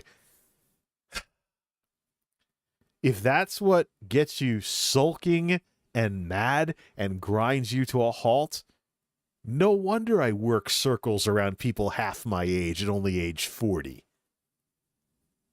Stay focused on what matters instead of getting frazzled by literally everything. So yeah, level-headedness is what I support. I don't like this tribalism that dominates our culture these days, where the minute you have the tiniest difference with somebody, it's the end of the world. Block them on all your social medias. Try and get them fired from their job. Get mad all day, every day, because of their little disagreement with you, which is something that individuals have because individuals have opinions. I don't I don't support hypersensitive stuff like that. Not in the least. People need to be able to talk out their differences, not develop this culture where you have to walk on eggshells. And it gets so common that you get to the point where you're like, the minute I see even signs of that, switch off to folks who have a little more sass to what they do, or to people who actually won't get thrown off by the smallest little things. Thank you, Dan. Now, let's deal with the thing that's got me rip-roaring the most. I talked about the stuff you do and the stuff you want to do versus the stuff you have to do. There's this stealthy argument over on Twitter. Let me just duplicate this instead of reloading it in case this guy blocked me. Good. Not yet. Maybe he's a daytime guy. Or maybe he'll just ignore me, because many times these narcissistic commentators are told to just ignore the haters. The stuff you want to make and stuff you have to make. Let's go back to the beginnings of the basics with YouTube. YouTube was founded on self-expression. Broadcast yourself. It was founded on stuff you want to do. The commercial crap came later. The technology to serve HD videos and even entire movies came later. Everything came later, and YouTube morphed into what it is today so much that competition like TikTok reacquired its old niche of just broadcasting yourself through little bitty snippets of video of yourself. And Instagram, it was pictures. TikTok, it was short form videos. That YouTube did an about face because somebody else did what YouTube used to do. Reward the little guy who doesn't have $1,000 DSLR, super fancy equipment, just has a phone in their pocket and a minute to record, barely little itty bitty edits, bing, bing, bang, boom, boom, boom, put it on the internet. Self-expression built YouTube, and when YouTube wandered away from it, self-expression built some competitors like TikTok, and now YouTube is doing an about face, and according to many, many people, going way overboard with shorts. But YouTube shorts are a way of not ceding this form of entertainment to TikTok. And what has TikTok done? They've made things longer and longer. Now you can have 10-minute TikToks, last I checked. Guess what the length limit used to be on YouTube? 10 minutes. For years, you couldn't make more than 10-minute videos. YouTube owes its success to self-expression, the artistic side of all of this. The commercial stuff and the technology came later. Full stop. It's what built this platform, and now it's what this platform is trying to get back to because a competitor became the tail that wags the dog. And then I see stuff like this from Roberto Blake. And let's make one thing absolutely clear here. This is not a Roberto Blake problem. Mr. Blake represents this narcissistic growth guru attitude that you will see from arrogant people making YouTube videos about how to grow, blah, blah, blah, all over the place.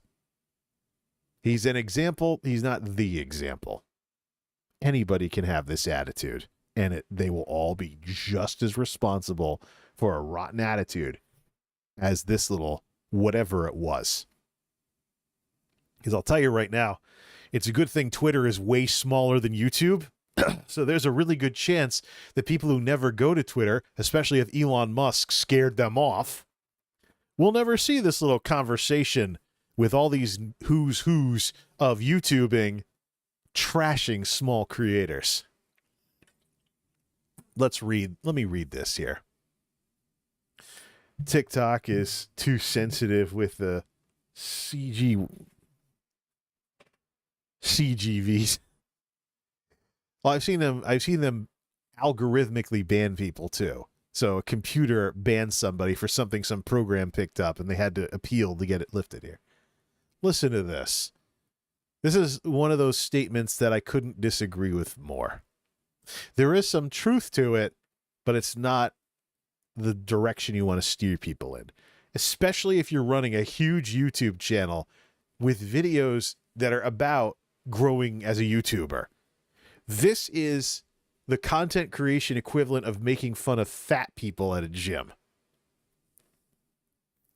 Harshest truth about why small YouTubers stay small. I have reviewed over 1,000 channels, and I can tell you it's largely a problem with people wanting to be validated on self-serving content that offer tremendous value to their audience. They don't put the audience first. What an accusation to throw at people who are frustrated with the YouTube algorithm.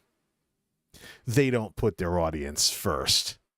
First problem with that. What audience? If the algorithm isn't helping you along and you're getting like 5 views a video or something, what audience do you have? Well, you have those 5 people, of course. If they're people and not bots. We know there's been problems with fake accounts, bots, aggregators, the whole 9 yards across multiple platforms. So you're spending this time making these videos and you don't even know whether anybody's enjoying them or not. So first problem, you need an audience before you can be accused of not putting the audience first. So how do you get an audience? Other than dumb luck and going viral. This attitude is one of the key reasons why I don't watch these people anymore. Used to be a big fan of Nick Nimmin. D. Nimmin is in this discussion. I think that's his brother or something. Does videos about mobile and short form or something.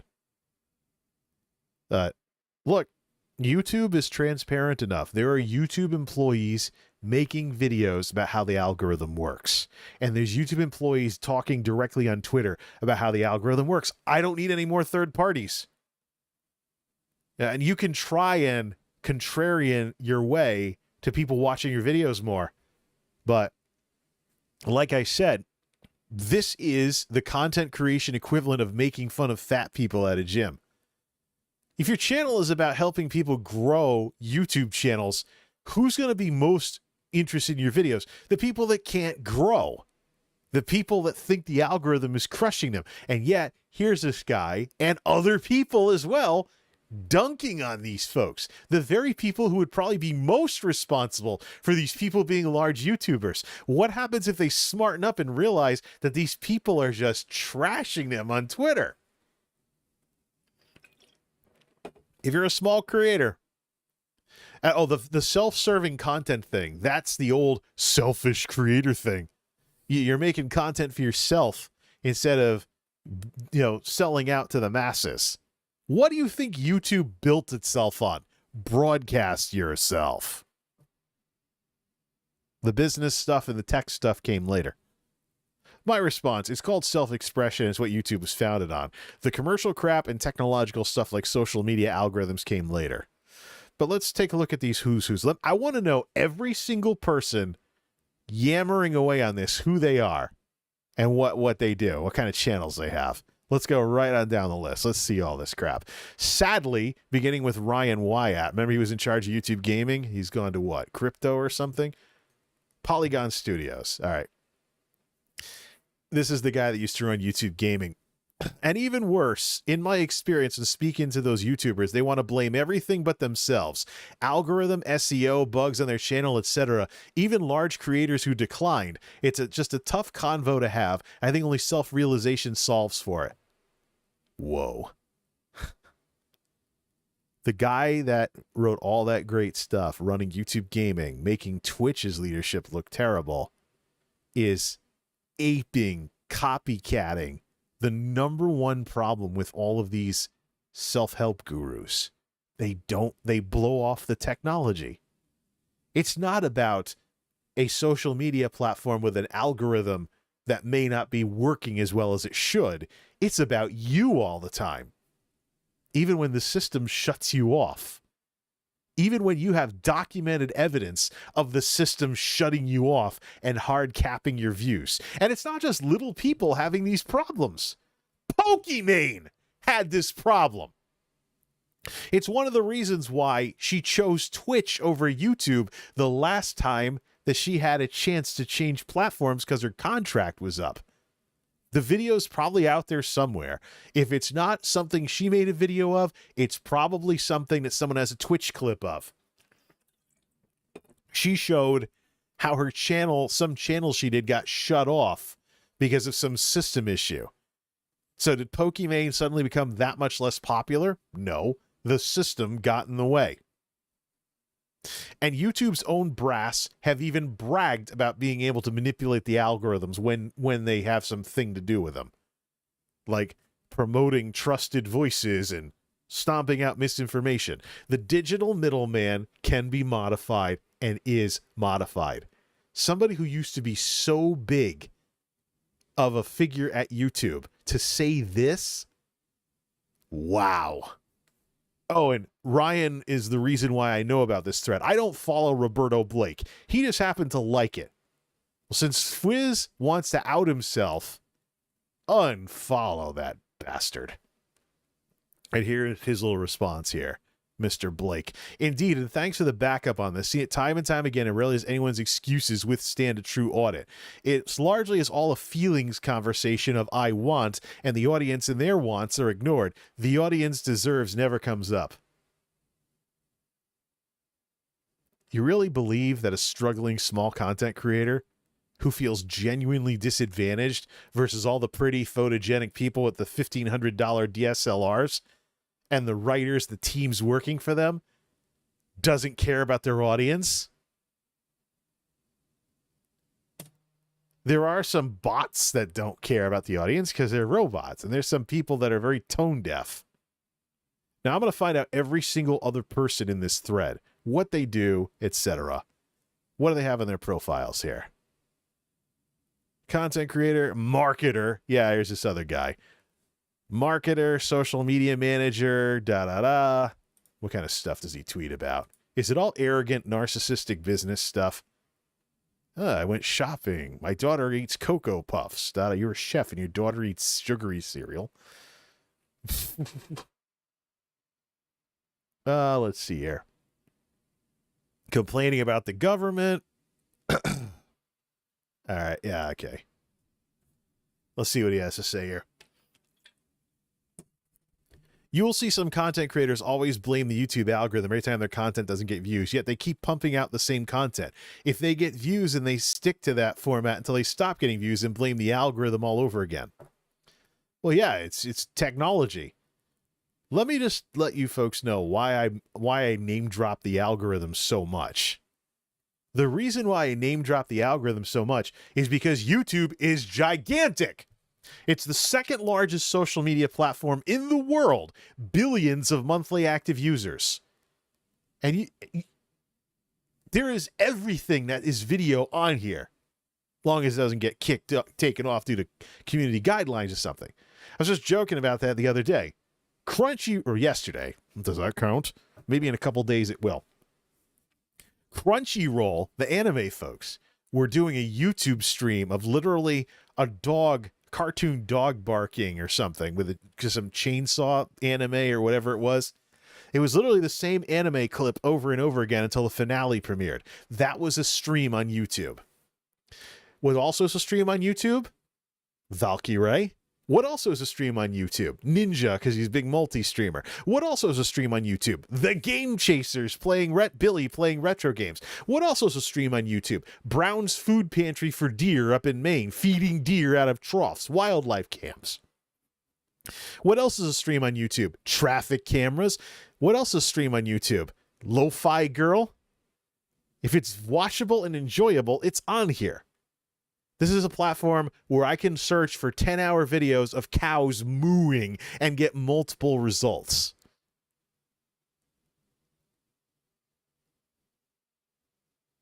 It's a big world. A lot of it uses YouTube. You can make the most niche stuff out there. There's got to be an audience somewhere in the world for this stuff. That's literally what YouTube has evolved to. Let me look that up. Let me jump into Firefox. I don't want to flash too many browsers on the screen here. I'd rather just stay focused by keeping one thing in front of me, but I'm going to make a big exception here. YouTube. I linked a video, 10 hours. Let me look up 10 hours of cows mooing, right? Let's see. Cow sound effect moo, 10 hours. 3 years ago from Starter HD, 10 hours of cows mooing. 250,000 views. The one I linked was a smaller one with only 800 views from 9 months ago. But you can do the math. 3-year-old video, 250,000 views of cows mooing for 10 hours. And this one's only 9 months old from Villiora's Vibes. 10 hours of cows mooing. About 797 views. Another 10-hour video of cows mooing from 5 years ago from Sunville Sounds. Official thing here. 3.1 million views. Millions of views on a video that's literally nothing but cows mooing for 10 hours. That's YouTube. No matter what you're making, if there's an audience anywhere in the world, YouTube's system should hook you up with it. My own tech videos have gone, a couple of them have gone viral.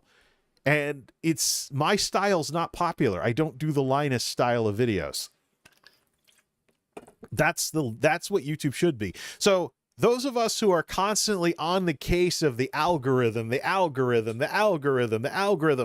not that we're haters of the technology. We want to see it working at its absolute best. You should be able to make what you want and get an audience. Of course, if you're not talking about popular stuff, it'll be smaller, but you shouldn't feel like the computers are the reason why your stuff's not going anywhere. Especially when brass at YouTube are saying exactly. And then, of course, you have Elon Musk outing social media companies playing with algorithms with the Twitter files and showing pictures of people's accounts with flags to not promote or to depromote or to hide their tweets and stuff. So little did he realize he gave us, those of us who support social media regulation in this decade, ending the Wild West of big tech companies doing whatever they want, whether it works or not having any semblance of customer service whatsoever. He went and gave us a lot of ammunition to say we should have regulations and transparency required of big tech companies that control so much of our lives. I don't think that was his intent. I think his intentions were a bit more emotional when he took over Twitter. We all have some pretty hard evidence now through screenshots that tech companies can deploy technology that gets in the way and shuts you down. Let's read some of this stuff here. Let's check some of these other folks out here. Loco. Oh, boy. Recognize that name from Twitch. Oh, yeah. I see this a lot with Twitch streamers, too. Somebody else. Who's this other person? What are they? Coffee in the morning, gaming in the night. Do they have a Twitch channel? How big is their Twitch channel? Let me see how big their Twitch channel is. Solinome. I'm not going to advertise this guy. I don't want to advertise people who have this crap-ass attitude. Call out a couple of people who built channels with this kind of stuff. All right. Over the past 365 days. Oh, Twitch streamer with no viewers. Not even eligible to become a Twitch affiliate. Wow.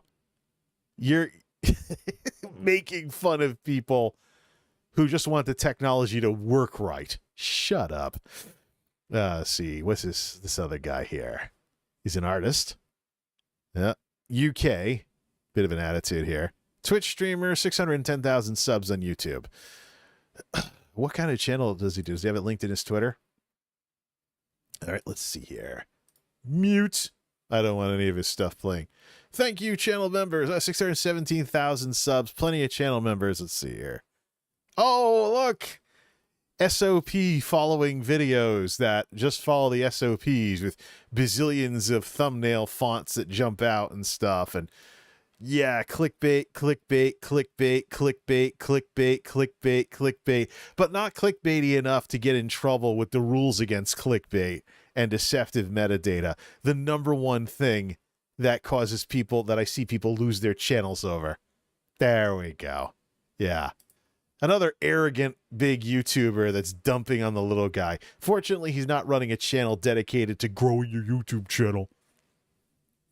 Doing the viral vids and ignoring myself and the few comments wanting other stuff. So far, this approach, I'm getting all kinds of views. Do what gets views! Yep. And when you spent 5 years turning this into a job and you're feeling miserable, like you need a vacation from it, because it is a job you need a vacation from, then what? And here's where Nick Nimmin gets dragged into this. D. Nimmin.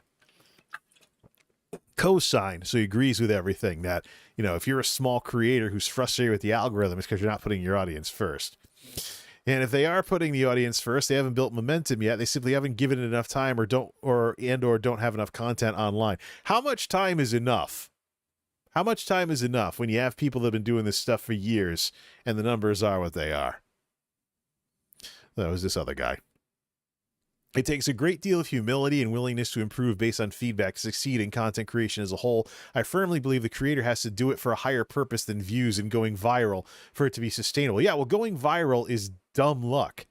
And he's a hard right guy, religious conservative. Yeah, there you go. See, you can get people saying things from all ends of the spectrums here. It's a great deal of humility to improve based on feedback to succeed in content creation as a whole. It's almost like starting content creators need to have some sort of ego death. One fear that also comes up is getting boxed in or resenting the audience in the future for whatever reason. I highly recommend creators starting to do a personality test and ask soul-searching questions. Who's this guy? Filmmaker, content producer, affiliated with an org. Link, how many subscribers? 2,000 subs, like 60 views on one video, 1,300 views on another video that's about a popular topic. Your freaking channel here. These are all from 9 months ago, too. You range anywhere from under 100 views to like 3,100 views a video. Like, seriously. And then you can go back further. He sees things swinging all over the place. Why are these people getting into this? Guy has less subs than I do, and he's primarily a gaming channel. Why is this guy getting into this kind of dump on the little guy? Does he have some kind of self-loathing issue? Working as intended, says Dan. Now, here's another really good question. Is this from somebody? This is from a very small Twitter person. What size is a small YouTuber in your opinion, though? Sub 100K? There's your problem. The definition of a small YouTuber has changed over the years. It keeps going up and up and up. There's people that once said less than 1,000 subs was small. Less than 2,000 was small. 5, 10, 20. Now we're talking less than 100,000 subs and you're a small creator. I'm starting to think it's subjective. Of course it is. What's this? Oh, look, a studio. A marketing studio. Does stuff on Twitch. I think you need to be careful about putting the audience first. Being a people pleaser leads to a very large amount of burnouts and depression, only to find out you'll never make everyone happy. True. Putting yourself first while being passionate about your content is important. Yeah, see, that's the problem. YouTube was built on self-expression and I quote, broadcasting yourself. But if you do what you want to do nowadays, there's a whole bunch of people that dump on you and call you a selfish creator. Then people that are called selfless creators are constantly quitting because of burnout, because they never get to do what they really want. They always got to do what brings in the numbers. See if there's a balance between the two that leads to success. Do what makes you happy. It also gets the eyeballs if you want them. See here. What's a subscriber thing for? Can you sub to people on Twitter? Or is that Twitter blue? Let's see here. Another media guy. Love this. Oh, who's this? Who's this? Some Minecraft person? Yeah. No wonder.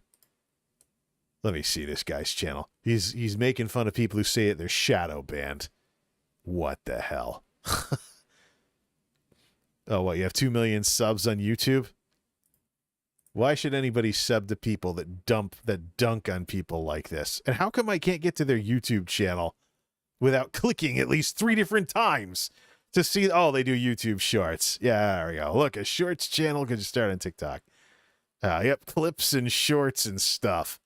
Yeah, 2 million subs, and you have videos with under 10,000 views. Enough's enough. You can sub to Twitter people now. Oh, that's cool. I'm sure that'll be monetized to hell under Mr. Musk. I just can't believe all these people with followings and fans, some of whom could be content creators that are struggling, are joining in this dunk fest. I'm making content I'm passionate about. I don't care if I grow 2 minutes later. The algorithm hates me and I have the worst luck. If you make content for the audience, not yourself, then you won't be passionate and will be obvious. And you either won't grow or burn out or both. If you make content for yourself without regard for the audience, you won't grow. The path is somewhere in between. So people are disagreeing in their I'm not the only one disagreeing with this guy. And everybody's telling, the rest of the people are telling their stories and promoting their channels and other stuff here. Are we done with the big names that I recognize here? Let's see here. Yeah, here's somebody who's a YouTuber and a Twitch streamer. So, but why would you in any way agree with this stuff? Why? How do you retain authentic while putting your audience first? One time I saw a video get over 100 views overnight. It was an angry Gen Xer rant about Twitter trending. Who is back after the Emmys? That's not authentic me, just the right keywords for the algorithm. Somebody gets it. Somebody gets it. I know. Roberto Blake is not the problem here. Roberto Blake represents the attitude that you see among these people who get arrogant with this kind of stuff. And then they don't realize their channels are on very thin ice. YouTube has gotten more transparent in the last couple of years. You don't need to watch these people. There's more than enough YouTube employees who work directly with this stuff. I actually have a playlist of videos from Creator Insider by Rachel, one of the people who worked on the discovery system. I have a playlist of just her videos on Creator Insider talking about how the algorithm works. And there's a reason why. Bypass the middleman who's trying to build a business off of telling you what you can already get from YouTube employees who are actually working on this stuff, and avoid any speculation in the first place. I was told by a small streamer, says DJ, that more realistic games get better views on streams during the day versus animated cartoon-based games do better at night. I don't know if that's true or not. No, see, the thing is, the games have popularity stuff too, and I think really what we have to talk about with all of this find your own voice thing, the other thing we got to talk about with find your own voice here is what people get upset about has existed before. Some things are more popular than others. Sometimes dumb luck makes things popular. You think viral videos are the first time this stuff has existed? Look at music fads. You think Ninja being in the right place at the right time when Fortnite was ascendant propelled him from a small gaming YouTuber to what he is today? You really think that's you really think that's only just an internet thing? No, it isn't. Overall, it's actually a thing in general with other stuff. Take music, for example. Hair bands, grunge bands, post-grunge, rap metal. How many music fads have there been? Dubstep. It's like dubstep. There have been certain kinds of hip-hop. In the 90s, there was this drum machine loop that it seemed like everybody had. Fast forward to today, Zoomer rap, all this tick, tick, tick beats with the electric hi-hat that wouldn't have been, that people made fun of me. I was trying to make rap beats on my keyboard when I was a teenager. And because I was using the hi-hat, people didn't like it because it was all bass and snare back then. Something like that. But now you have these rappers who are all using auto-tune and an actual hi-hat in the drum kit. So that changed. And so this is the thing that I like to think about with regards to these people telling you to make SOP following videos. You get the views now, but society's tastes change over time. People moved away from hair bands. People moved away from being in a bad mood all the time with grunge. People moved away from dubstep being everywhere. It's just like people moved away from rap that was all party music, or rap that was all I'm having a bad day music, or rap that had actual rap in it, as opposed to today where you listen to hip hop and it's someone mumbling into an auto-tune machine. That's going to come and go as well. Things come and go. Then get away from music. Let's talk about fashion. Bell bottoms came, they went, they came, they went.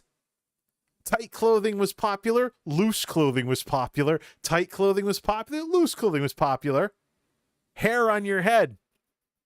Long hair was a thing in my dad's day. Short hair is a thing in my day. Was a thing in my day. Long hair is a thing again. The Zoomers are just doing it differently than the baby boomers did. Fads come and go. Trends come and go. Tastes come and go. And sometimes videos are... People who've been following YouTube for years can see videos and make memes about them. This is the most 2007 YouTube video ever. What pops up if I search for that, by the way? YouTube. Back to YouTube. YouTube video. Most 2007 YouTube video ever. What comes up in the results? That's an ad.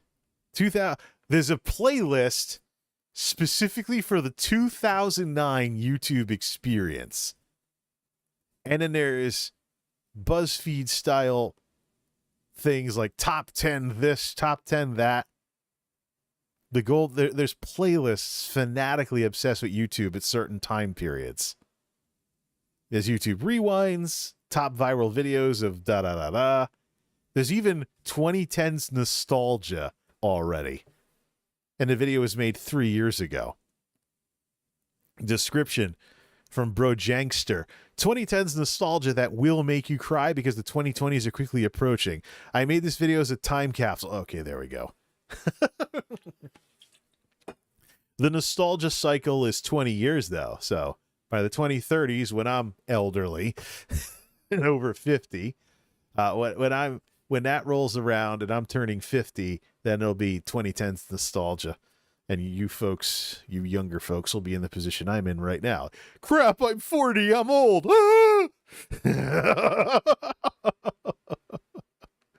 So, the thing is, people's tastes change over time. There's actually a viral video going around on YouTube asking, why is it that people looked old in old photographs? Are people just looking younger nowadays? Well, no, it's what's popular and what's trendy and what's associated with youth is changing and other stuff along those lines. The society changes over time. What's popular changes over time.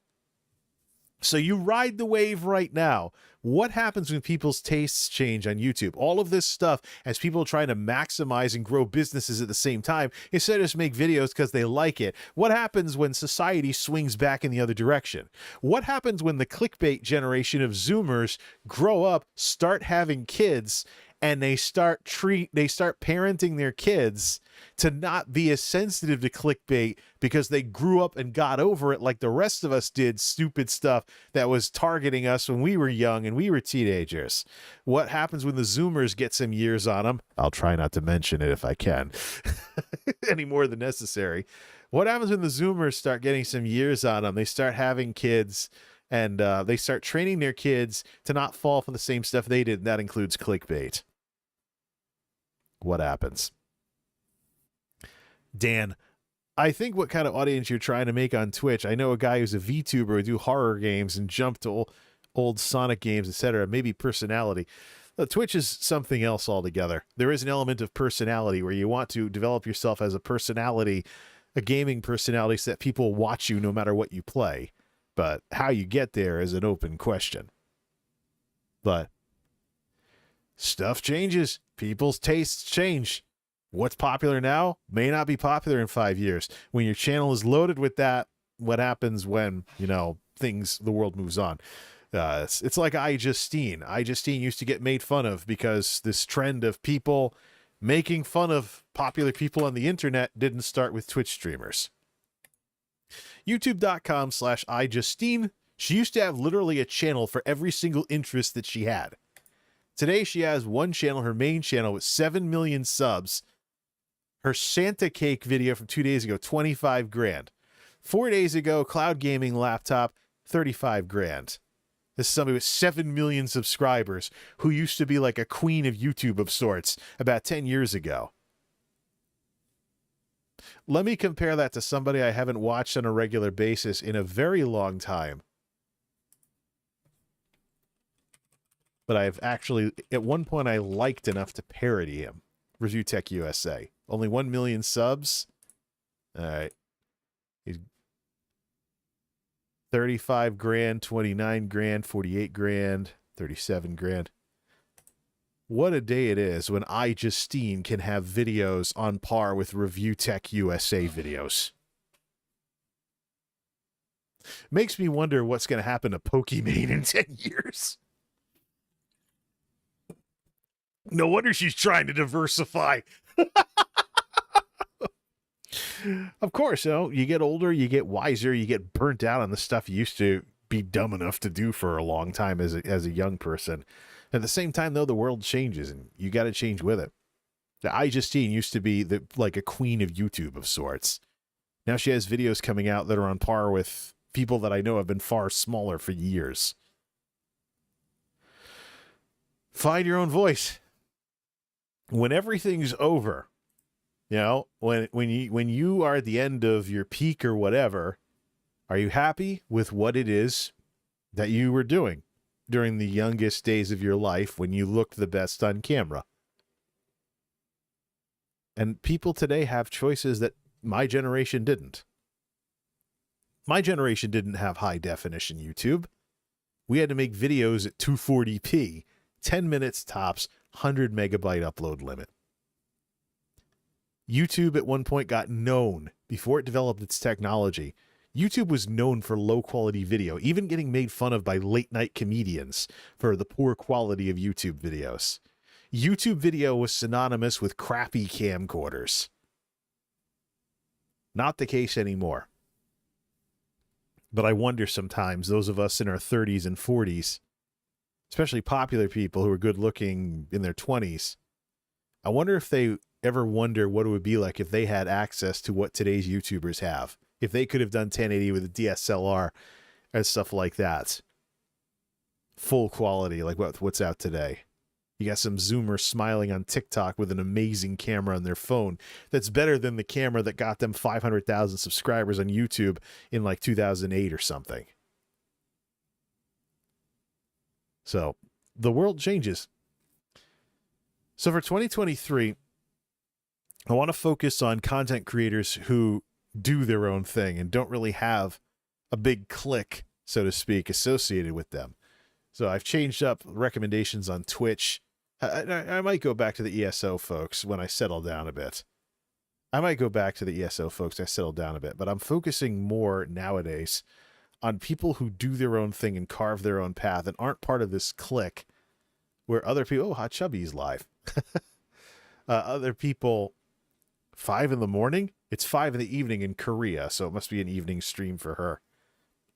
Oh, maybe it has something to do with Hachu Mart or something. But she, out of that entire group of people, that entire group of Korean streamers, has the most robust YouTube presence. Her YouTube channel is not a throwaway highlights channel. She has a style to what she does. So, and she's known for being very industrious and working hard on stuff. That's why she doesn't stream for very long. She's got other things to work on. Part of being a personality instead of just grind streaming all the time. Find your own voice. Now, 2022 had a lot of turbulence and worry about what was going to happen on the flip side of the pandemic surges. Well, it's happening. One of the things you got to do, though, with this stuff is not get upset about stuff you don't control. Focus on what you can control. DJ says, another YouTuber I watch called the Flip Cam a baby's toy. Yeah, things change. Things change. They've changed before, and they'll change again.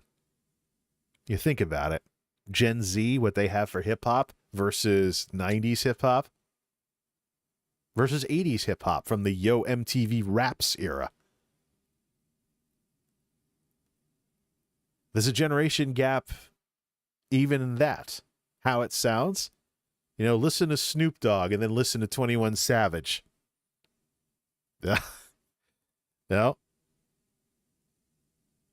Listen to Ice Cube and then listen to Lil Nas X Or better yet, listen to Lil Nas X and that Industry Baby song that's everybody's playing on their Twitch streams, hoping they'll get DMCA'd. Then go back and listen to Nas 20 years ago. If I ruled the world, imagine smoking weed in the street without cops harassing. A lot of states have legalized marijuana since then.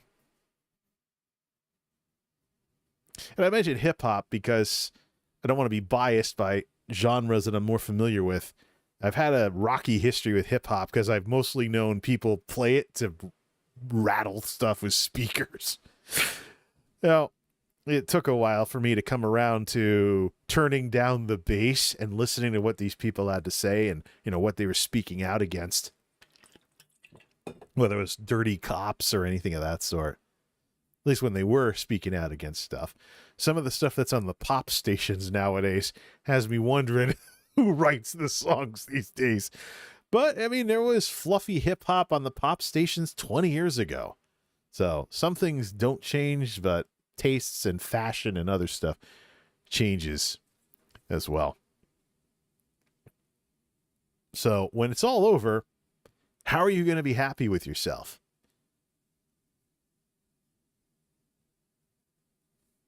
Something to think about. When it's all over, what do you ultimately stick with? It's what you want to do.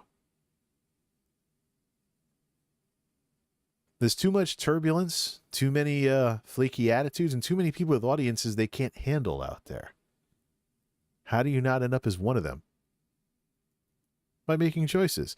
And furthermore, much to the chagrin of these YouTube gurus, over on Twitch, I've seen examples like with Ginny TTY, where having the biggest audience possible is not always the best thing because you end up with an unruly audience that actually ruins the experience for other viewers.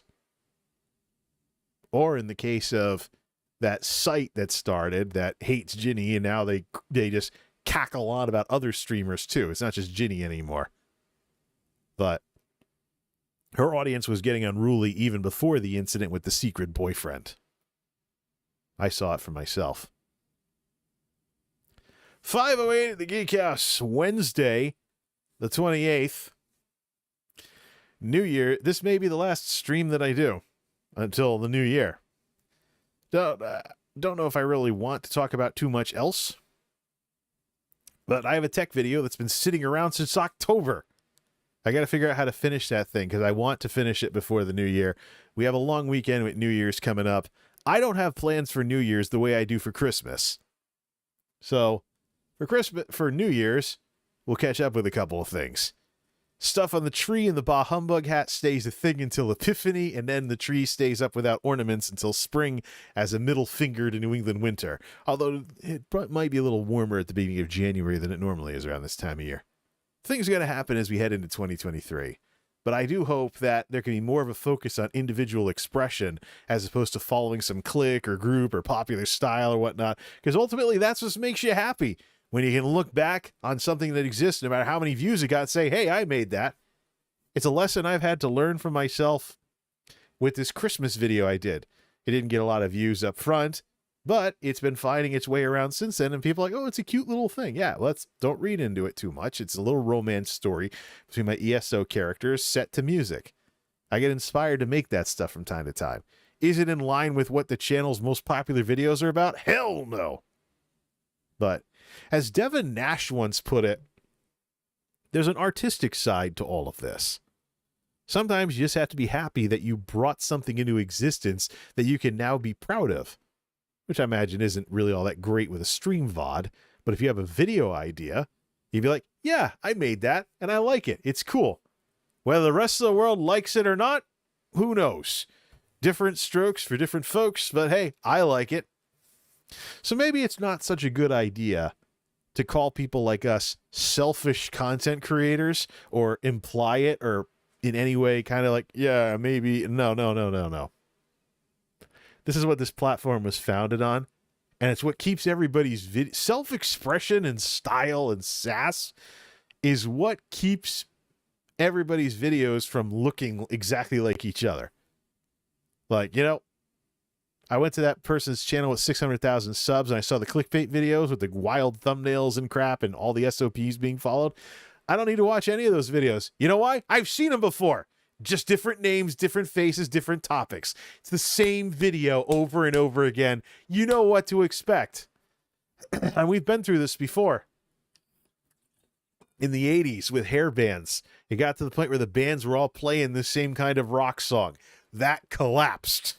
Well, with the grunge bands, there was a little bit of variety, but it was the same kind of, oh, it's a bad day. What happens when you stop having bad days all the time and you need to stop listening to sad sack music that you can relate to? We've seen this before. The internet will be no exception. Have a great rest of your week, folks. If I don't see you folks again, I have some videos to work on because the new year is fast approaching and 2023. I can still hardly believe 2022 is almost over. Till next time, this is MultimediaJay signing off. Thanks for stopping by. DJ says, just sit back and chill is my plan for New Year's. Sounds like a plan, but I'd like to catch up on stuff.